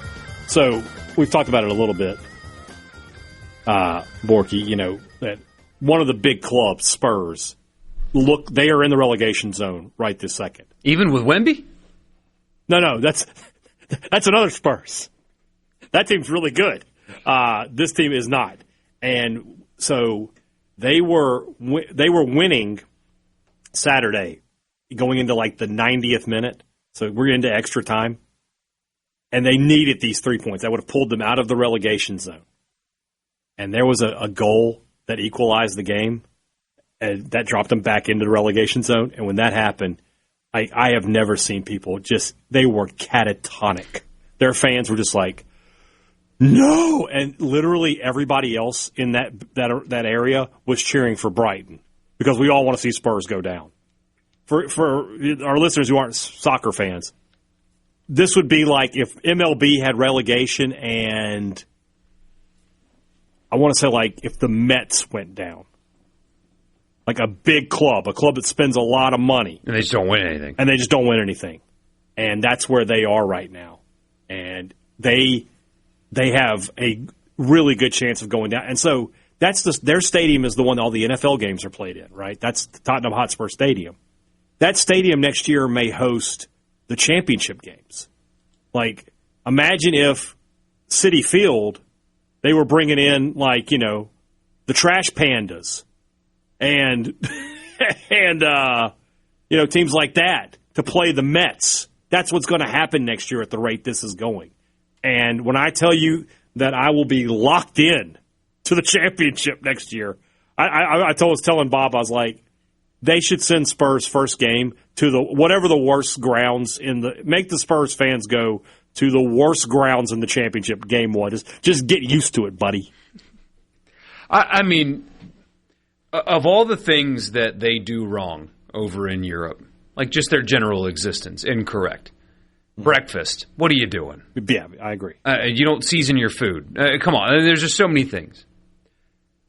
Promotion and relegation would be so awesome in American sports. It really would. And there's not, like for football, I just don't know if there's not enough available players, I don't think, to make that a viable thing. But maybe it is. I don't know. Just think about this for a second, guys. And the Saints would have been kind of in the tank. But instead of 32 NFL teams, you had 64. Yeah. And they were divided into two divisions. And the bottom 8 from the NFL, instead of tanking to get the number 1 overall pick, if you finished at the bottom, you got to play in the crap league next year, where you have road games at Tulsa. Right. Yeah, MLB is the easiest choice here because they already have AAA. But I don't know if could you. The other problem is it would be a never-ending cycle of going up, coming down, because the AAA teams. That's the other problem is the AAA teams. They belong to the other teams. Right. So you would have to get rid of that. Right. But, so it would be, imagine if the Mets AAA team went up and the Mets went down. The Mets would just move the players. But it's a true meritocracy, though. Yeah, I mean, if you are good enough, that's why MLS has struggled a lot, because there's no relegation. So there's no real desire. These guys, they own clubs. There's no desire to get better. Yeah, it just doesn't matter. The asset grows. And you're asking, like, well, other than the games, what's the difference? The money. The money. Imagine if, let's put it like this. Let's say the SEC had relegation, and if you got relegated, you got relegated to the Sun Belt. Forgive me, USM fans. And all of a sudden you go from a $70 million a year check from ESPN to a $5 million a year check. That is brutal. Mm-hmm.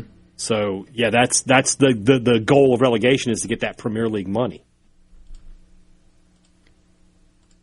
They could relegate to the UFL. Guys laughing at me painting the picture of Spurs in the championship. I want it so bad. Chelsea is terrible this year. They're not any good. They're probably going to lose in the FA Cup semifinals coming up. My trophy this year is Spurs going down and Arsenal not winning the title. That's all I want. And this weekend I'm a world class hater, and this weekend I got 2 big pieces of that. So, yeah, a couple mentions for the UFL could be the relegation. What you would need to do though is you would need to get it out of the spring. Obviously, got to get it out of the spring. Who are the top 3?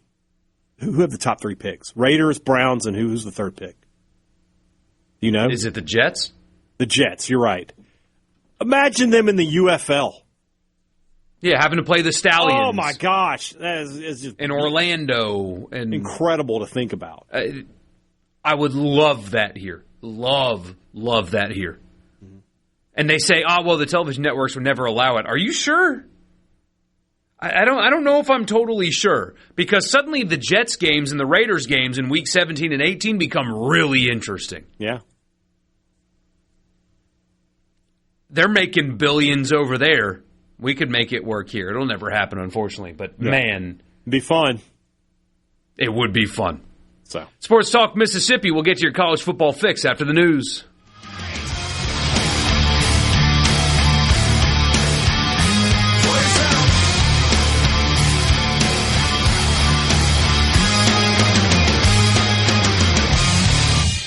Sports Talk Mississippi. Sports Talk Mississippi. You know I love sports. On Super Talk Mississippi.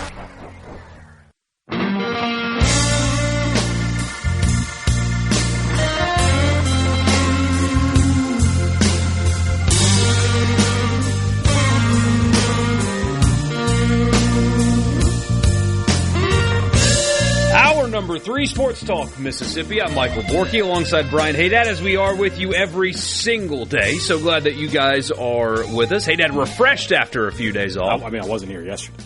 No, but I got a good tan though. Standard operating procedure is. Let me try to get it over here. Let's go this way instead. That's good. But then there's that. So you can see, look at the light bouncing off that thing. Good Lord. You've got to Google Stuart Sink hat tan line. I've seen it. Gold. I've seen it. There was a guy, where was I? There was a guy at a baseball game recently, and I was standing up for the national anthem, and I looked down, and there was a guy like that.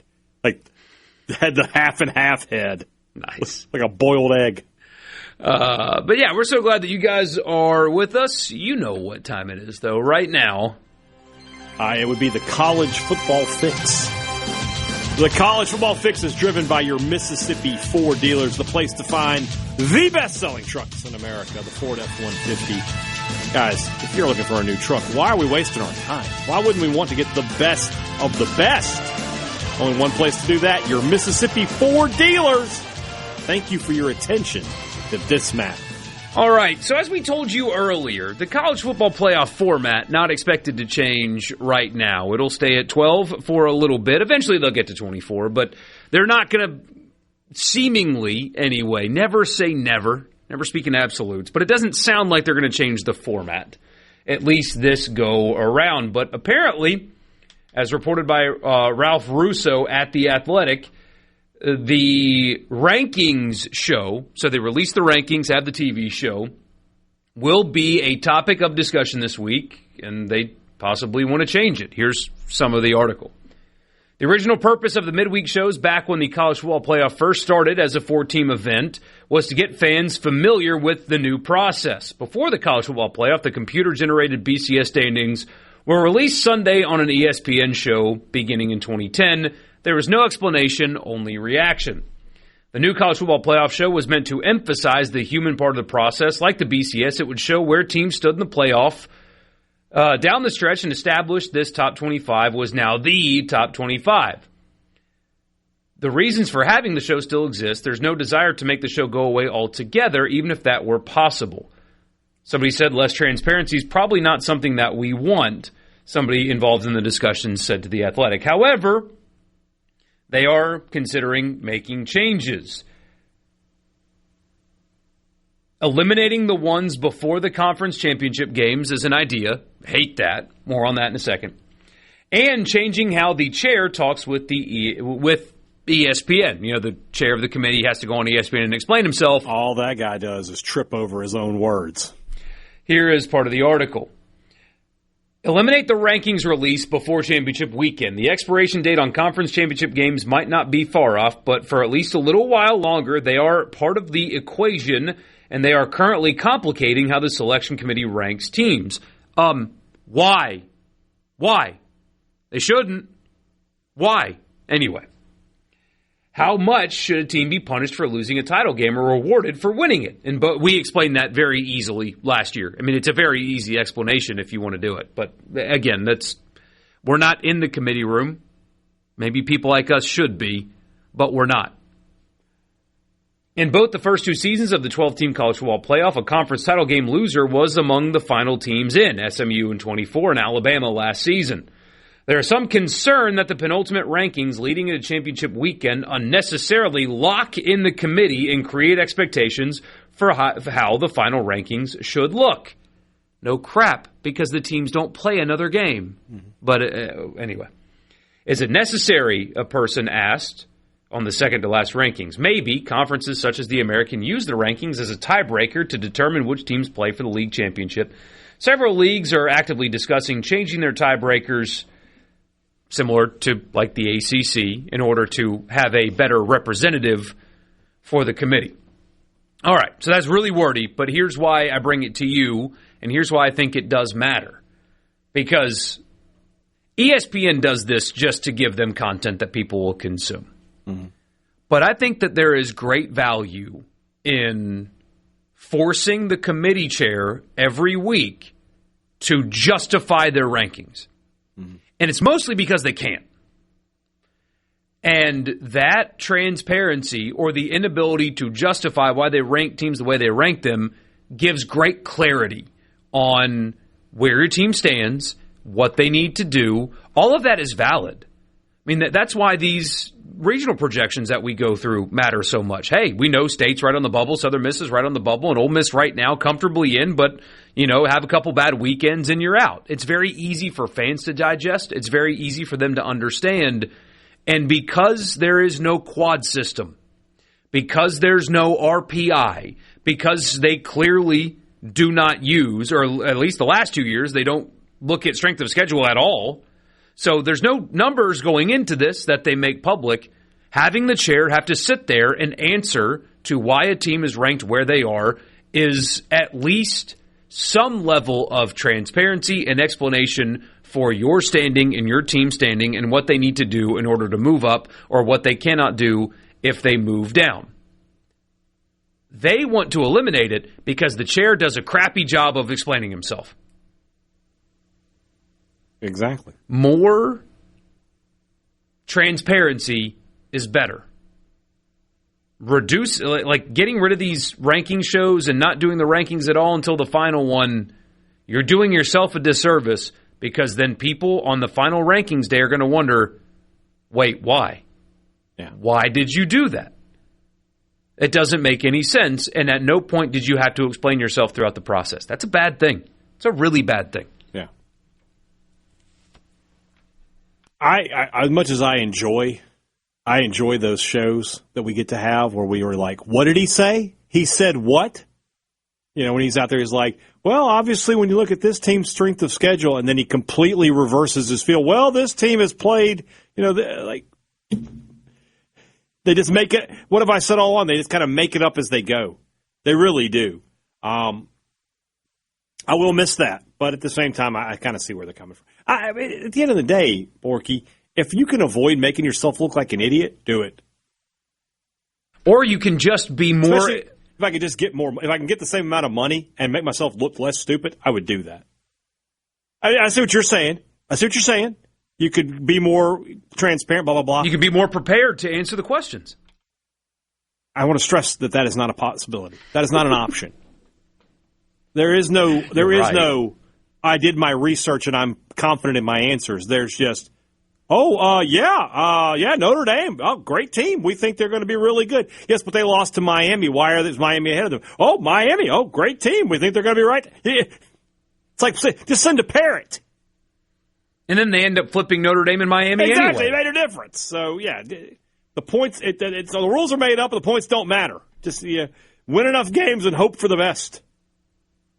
Somebody says that guy gives you content for your show. He does, but I would prefer him not. I would prefer them to be able to explain every ranking and be able to point to, hey, we value this the most. Here's our number one metric. This is what we value the most. And, hey, look, this happened. Or, hey, when they played this team, this happened. Or their quarterback was out. Now he's healthy, et cetera, et cetera.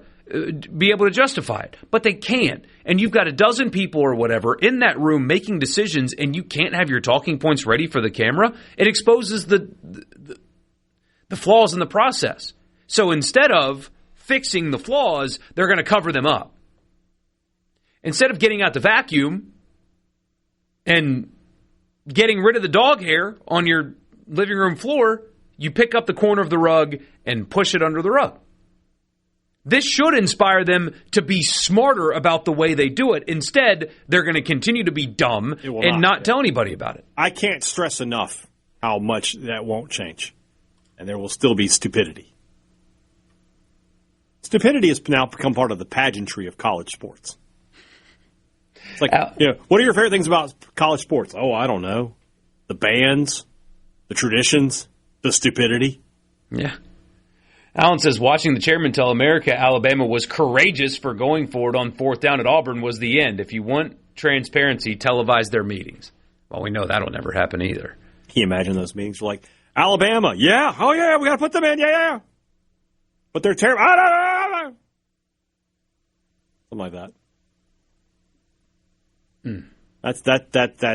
That's about par for the course right there, friends. That's about what we expect. It's no different if they do televise Congress, I guess. Can you imagine if there was the college football playoff version of C-SPAN? That'd be great. I'd watch every second of it. I want to see the little graphic come up, Alabama, yay, 7, nay, 5, abstained. See? I don't know if I want that. We do that with more important things. We do that with our lives, our taxes, our insurance. We can do it with our football, too. You just listed 3 things that aren't as important as our football. I don't know what you were getting at there. So the real question, of course, is not how we're going to choose these teams. What teams are we going to choose from? Yeah. So let's do that when we come back. Our friend J.D. Piquel put together a very interesting top 25. Where are the Ole Miss Rebels? Who's number 1? We'll talk about that when we come back at Sports Talk Mississippi.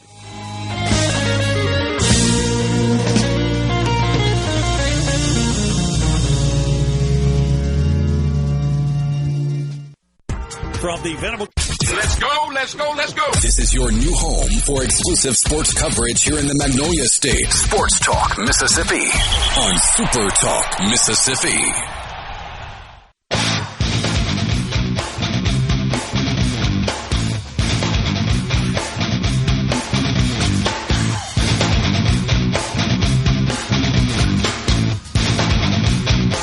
Where does this rank all-time covers?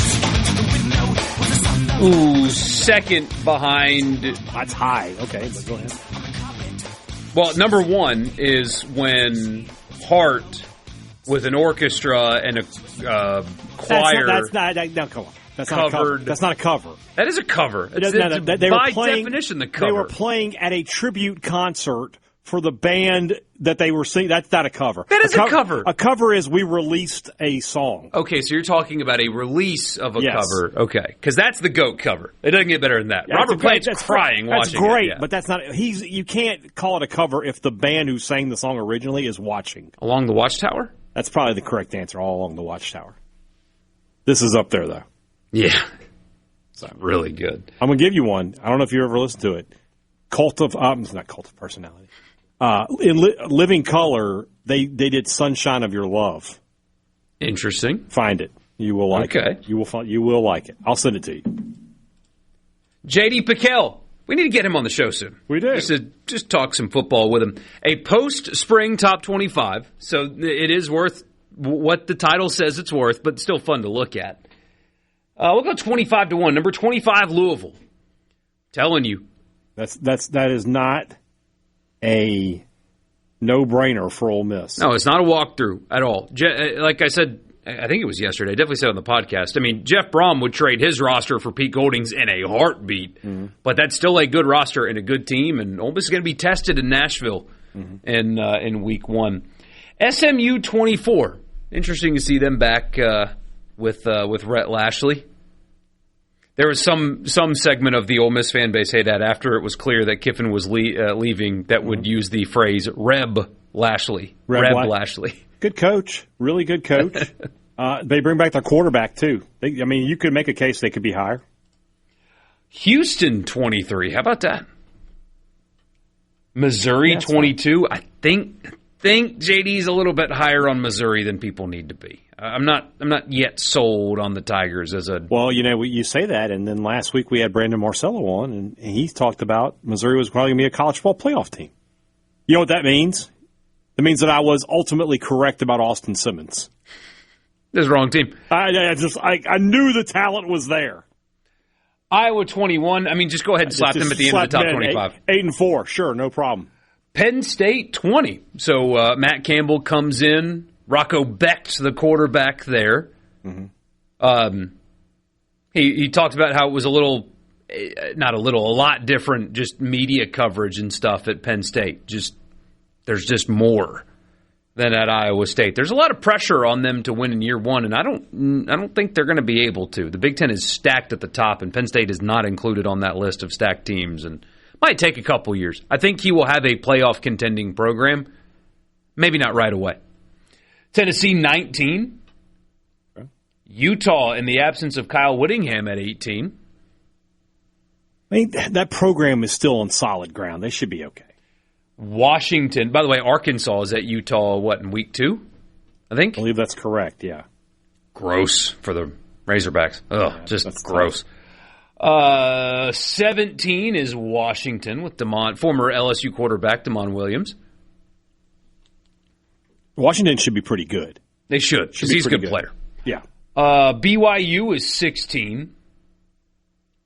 Alabama 15. JD, why? They still have a lot of talent. They do, but... And that, if you buy into Kalen DeBoer, quarterback whisperer, Keelan Russell is a little bit more of his style of quarterback, I think. Could be... He's got to prove it. You got to prove it to me. And Ty Simpson's going in the first round on Thursday. He will be the second quarterback, and that's all that's going in the first round. For sure. Yeah. Michigan at 14, the aforementioned Kyle Whittingham. There now. I haven't seen the stats. Apparently, Underwood had a terrible spring game. Yeah, bad spring game. Now, Underwood didn't transfer, but last weekend was a bad weekend for quarterbacks that people think are going to be good. Mm-hmm. Underwood was bad. And Brown at Auburn was horrendous. I've asked a couple of people, and they all say, well, that's not a big a deal. He threw for 3,000 yards. That throwing motion is weird. And there is a difference in the way you throw when you throw the football a weird way, you can get away with that sometimes when you're playing, Florida Atlantic and teams like that. Mm-hmm. You're about to be playing LSU and Alabama and Texas. I just don't know. They're in Oxford this year, I think. Yeah. You are an early adopter of Auburn Stinky, so yeah, we'll go with that. USC 13. Lincoln Riley in a recent interview said that that USC really is now in their playoff era. Show me. Prove it. Ole Miss at 12 from J.D. Piquel. I'm going to go on. I want this on the record. Brian Hadad said this. All right, Ole Miss fans, I know you're listening. This team is higher than 12. They should be higher than 12. The only reason they're not is because it's Golding. If Kiffin were still there, this might be like the number 2 or 3 team in the country. They would be ranked ahead of Oregon. They'd be number 3, I think. I think you're right. But because there's questions with Golding, I understand. I understand those questions. I understand why they're 12th. But from a talent, just the players on the field, this is a lot better than the 12th team in the country. And defensively, once again, I said that. I don't want anybody like, hey, that's a homer. I said that. They the early returns on the defensive portal pickups are super high. Okay, like that's good news. Buy stock on Keaton Thomas, for example. Buy stock on him now, like ASAP. Mm-hmm. Anyway, so Ole Miss at 12, LSU at 11. Lane Kiffin has been trying his hardest to temper expectations, and nobody will listen. This is another one, though. You put together a $50 million roster, you better be higher than 11th. You better be a lot higher than 11th. That's. But again, for me, and I've been saying this past few weeks, and I'm going to stick to it until I see something different. I'm not that high on Leavitt, and if you're not good at quarterback, you're not in a good spot. And two things on him too. Mm-hmm. He was not Kiffin's first choice or second or third or fourth. Maybe he was his 5th choice. Maybe. Well, he's definitely behind Chambliss. He's definitely behind Damon Williams. Mm-hmm. Who else is he behind? I mean, there's the conversation about Ty Simpson. Remember, it was reported that Lane Kiffin was trying hard to get Ty Simpson to enter the transfer portal. Mm-hmm. He ended up going to the draft, and it was a good decision by him. So there's another one. He also Sorsby, right? Sorsby, and I think they probably put about some feelers. Would Underwood be willing to? Oh, there's no doubt to come back to LSU. Not come back, but you know what I'm saying. Yeah. I just don't buy into Leavitt. That's just me. Larry Mize, how hard was it for me to say that? It wasn't hard at all, Larry. I deal in the truth, and the truth of the matter is, Ole Miss has. I mean, right now, if I'm filling out my All-SEC ballot, Lacey is for sure first team. Duke Alexander is going to be in there. And Chambliss is no worse than the second quarterback, right? Do I pick Arch or do I pick Chambliss? That's my your debate. Choice, yeah. And so it's almost impossible to be bad.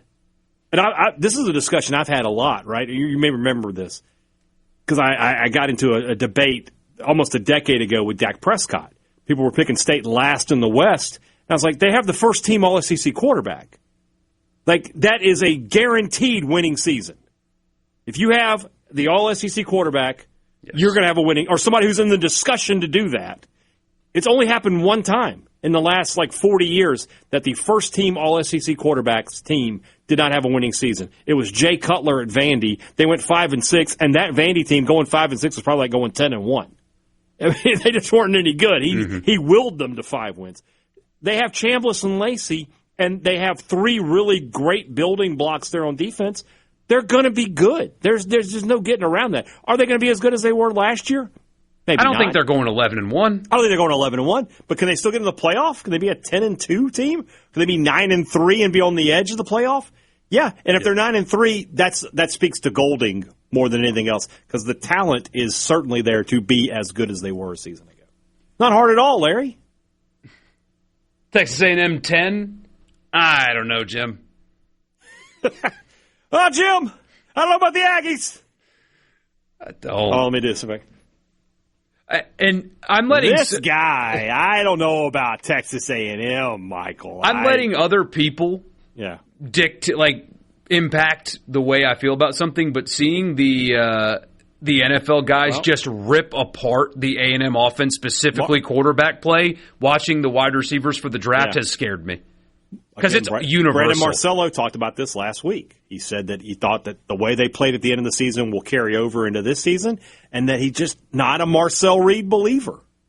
No, every NFL watcher has been. Yeah, you watch the stuff when they're talking about Casey Concepcion, and they're just like, guys, this is not good. And so, our draft guy last week said the same thing about Brennan Thompson. Yeah, when you had him on when I wasn't here, you son of a. I did ask you about Brennan Thompson, though. And I'm just saying, I asked you for 3 weeks to get the guy on with me, and you don't do it. I had to coach a soccer game. I needed to pre-record a full hour. You're selfish. I had to do a full hour. I had to pre-record an hour. You're selfish is what it is. Just call it what it is. But we'll give you the top 10 when we come back. Sports Talk Mississippi.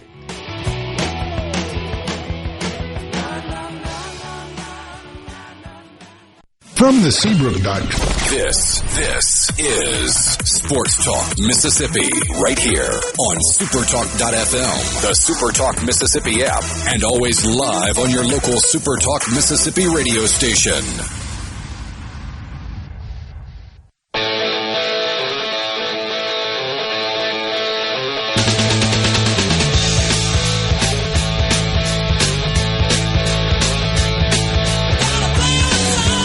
You know what this makes me think of, right? Smoking? No. Kyle's dad, when he's the troll on South Park. Yes. He's just working 3 computers listening to Boston. That's so good. So good. It's funny. J.D. Piquel's post-spring top 25, we left off at number 10, Texas A&M, number 9, Oklahoma, and I don't know, Jim. Oh, he did it again. Hey, can I get September Mateer in October and November? Simple as that, right? Yeah, pre-surgery Mateer looked pretty good. I mean, that guy was the Heisman favorite on September 30th. Yeah, And then by the end of the year, they couldn't score.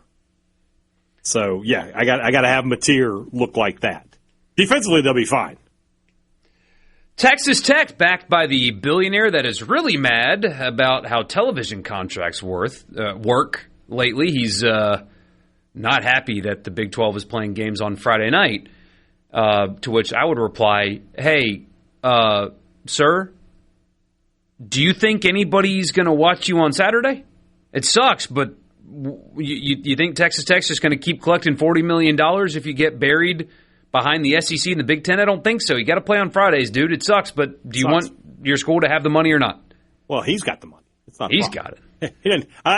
If you're him, you might look at it the other way. You might be like, I don't really care what the TV deal is. My money isn't affected by that. I'll keep pumping money in. Or Oklahoma State and Baylor and those guys, are they going to do the same? I doubt it.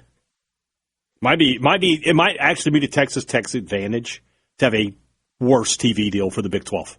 It really could be. That's when you think about it, that makes sense. That being said, Texas Tech, yeah, right there in the mix to be a top 4 seed. Yeah, especially with this schedule. Abilene Christian, then they go to 1, Oregon State. 2. Host Houston and Sam Houston. 4.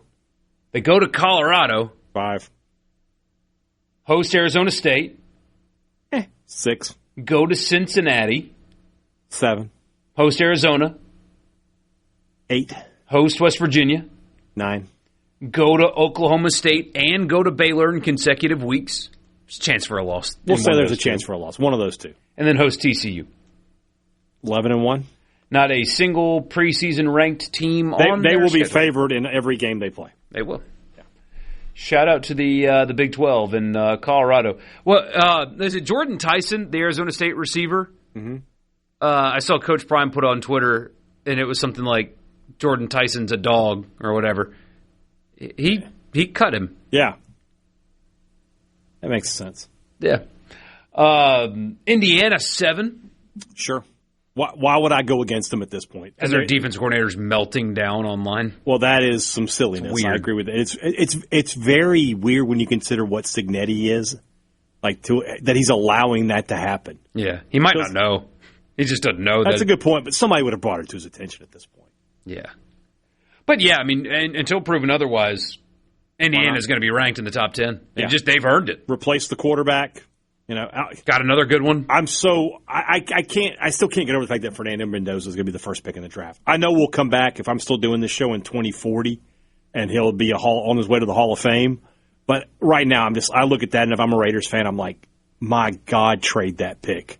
Do what you got to do. Get some assets. We don't need that guy. Texas at number 6. It is go to the playoffs or you are gone for Sark. I think you're right. Imagine not going to the playoffs with Arch Manning as your quarterback. Think about that. Would be an all-time upset, considering what we all thought when he signed. Not really Arch's fault they didn't go last year, but I mean he was bad in the beginning. I guess at the beginning of the year. So, but still, Texas' schedule this year, it is tough. But I mean, doesn't matter. It's your Texas. They host Texas State and Ohio State. Oof. Better be 2-0. And UTSA before they go to Tennessee. Mm-hmm. Play Oklahoma in the Red River. Can't call it a shootout anymore. We can. Host Florida and Ole Miss and Mississippi State. So 3 consecutive home conference games there. Mm-hmm. They go to Missouri and then go to LSU before hosting Arkansas, and they go to Texas A&M. Probably 10-2, which should get them in. It should get them in. That's a tough schedule. No doubt. Which is great considering what they played last year. Things will get uncomfortable fast for Sark if he loses to Ohio State in week 2. Needs to win that game. He does. Notre Dame at 5, I think that's appropriate, honestly. I think they're going to be really good.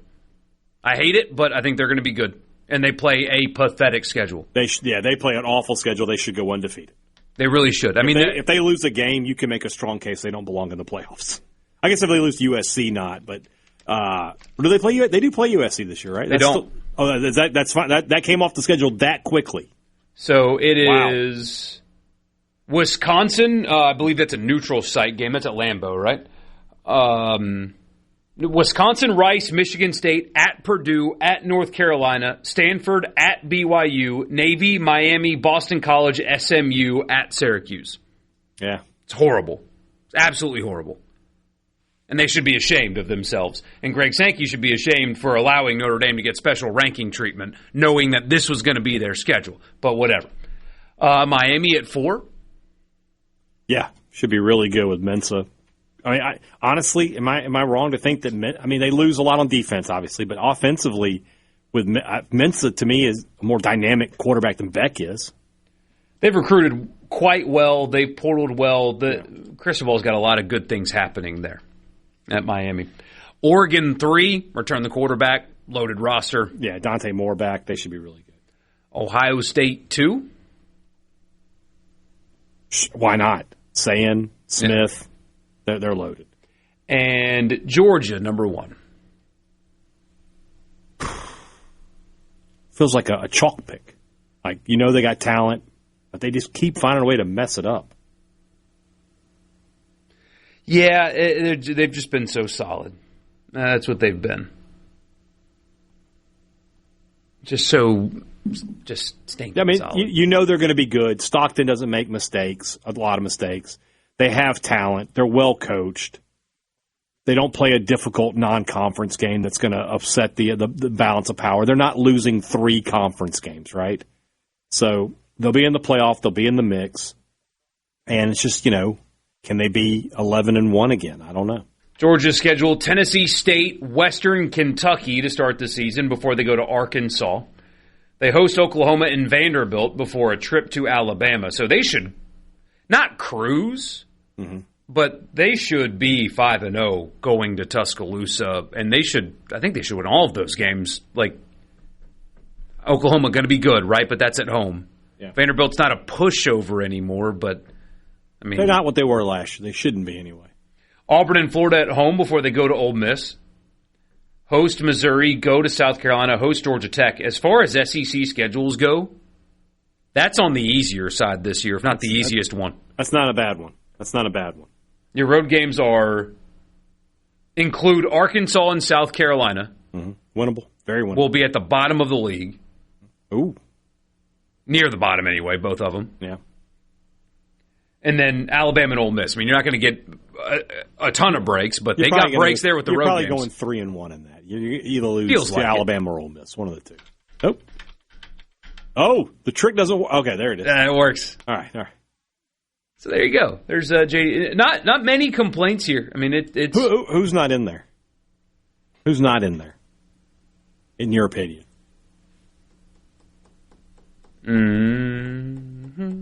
I don't know. Who would not be in there that I would Who's put in a team there? that could come out of nowhere and be a team like that? I don't know.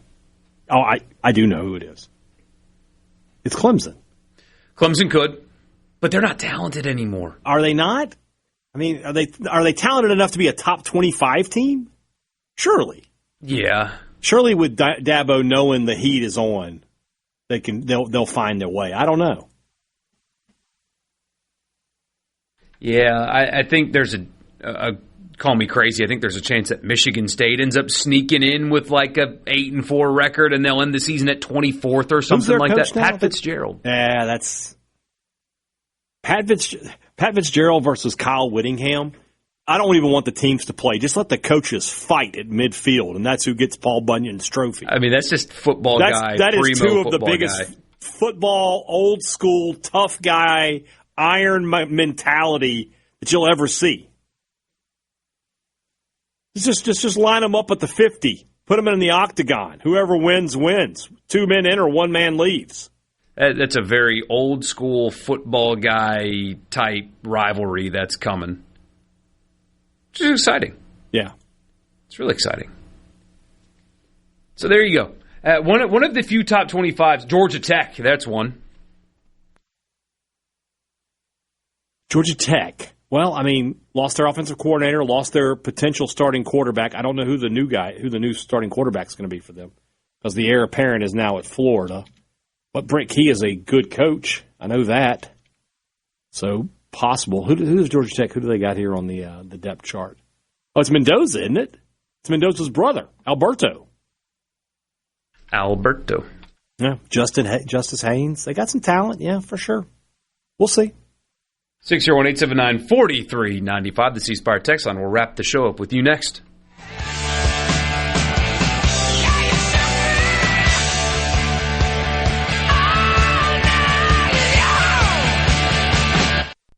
From the You can be a part of Sports Talk Mississippi. 888-808-8637 on Super Talk Mississippi.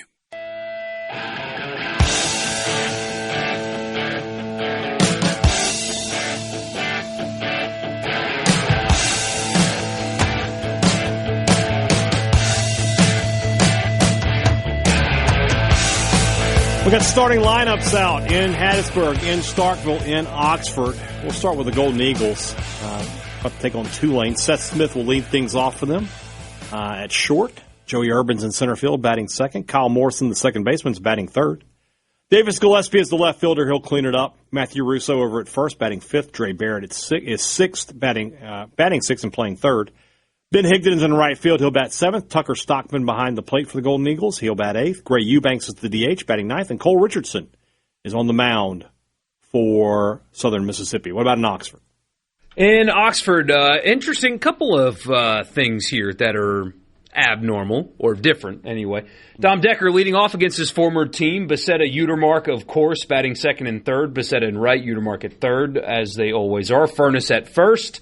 Federico in center. He's just been really awesome lately. Been a big piece of why Ole Miss has been better. Yeah, no doubt. Topher Jones in left, and then Luke Romine is going to DH. That's a spot now with Pano getting more starts at short. They got to figure out DH. You're not getting what you were hoping out of Reuter in particular. I mean, they're just kind of figuring some things out. So the freshman from Hernando getting the start tonight at DH. Foley going to catch, and the aforementioned Owen Pano going to start at short. So a couple of things that are a little like, oh, interesting in that lineup against Murray State tonight.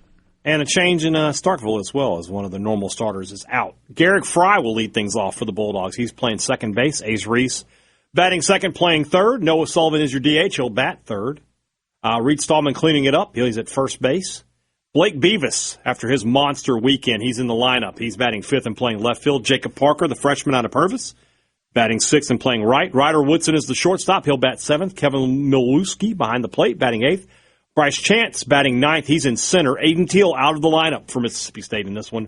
Tyler Pitzer getting the start for the Bulldogs. I can't help but wonder, Borkey. Pitzer, you might remember, was really good on Friday night in Oxford a few weeks back. Came in there and got the final few outs of that game. And the Bulldogs comeback win. Got to wonder if maybe this is kind of let's see what he looks like here, and he might get to start next Tuesday in Pearl against Ole Miss. There we go. You going to come down for that one? Negative.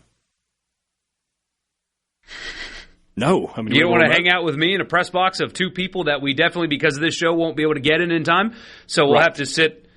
Yeah, no. The answer is no, but you don't have to give any more description. No. If we're doing a remote there, sure. But if we're not, no, I won't be there. We could sit in the stadium and have beers and watch baseball over a beer and a half because we are responsible and we will have to drive home later that evening. Yeah. Again, no, I'm going to say no. Not that I don't like you, but no. Somebody says Virginia Tech James Franklin could be. That's a good choice. A lot of Penn State players went with him. That's a good choice. Do you see the parachuter or paratrooper? Yes. So if you guys didn't see this, a lot of wind rough at the Virginia Tech spring game. A lot of wind. And they were doing, great crowd there, by the way, too. Shout out Virginia Tech fans. They had a legitimate great crowd for the spring game. Mm-hmm. And so they made a whole thing of it. And they had paratroopers, as you do sometimes before big games, coming in. Mm-hmm.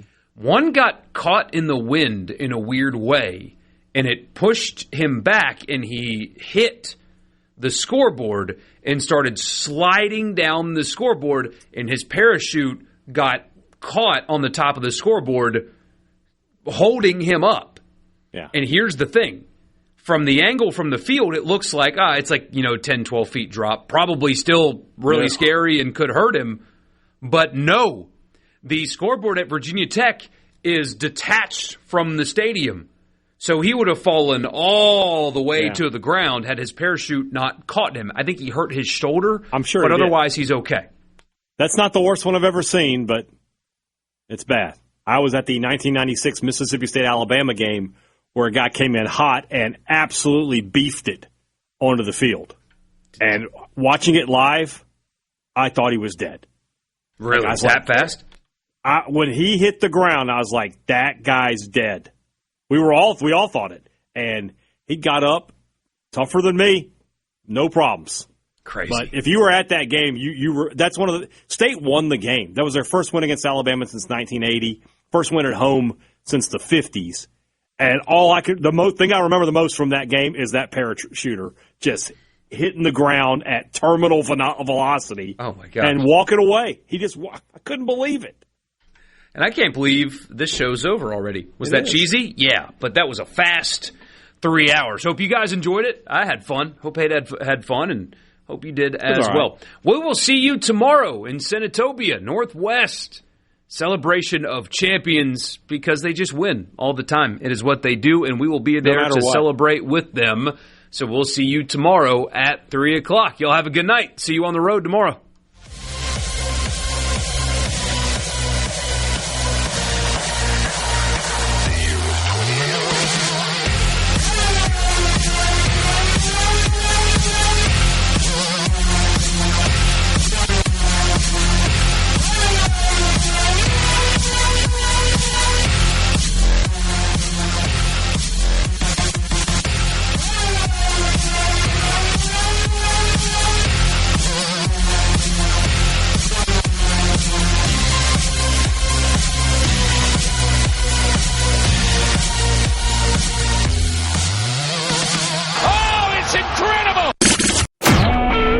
SuperTalk Mississippi Media Production.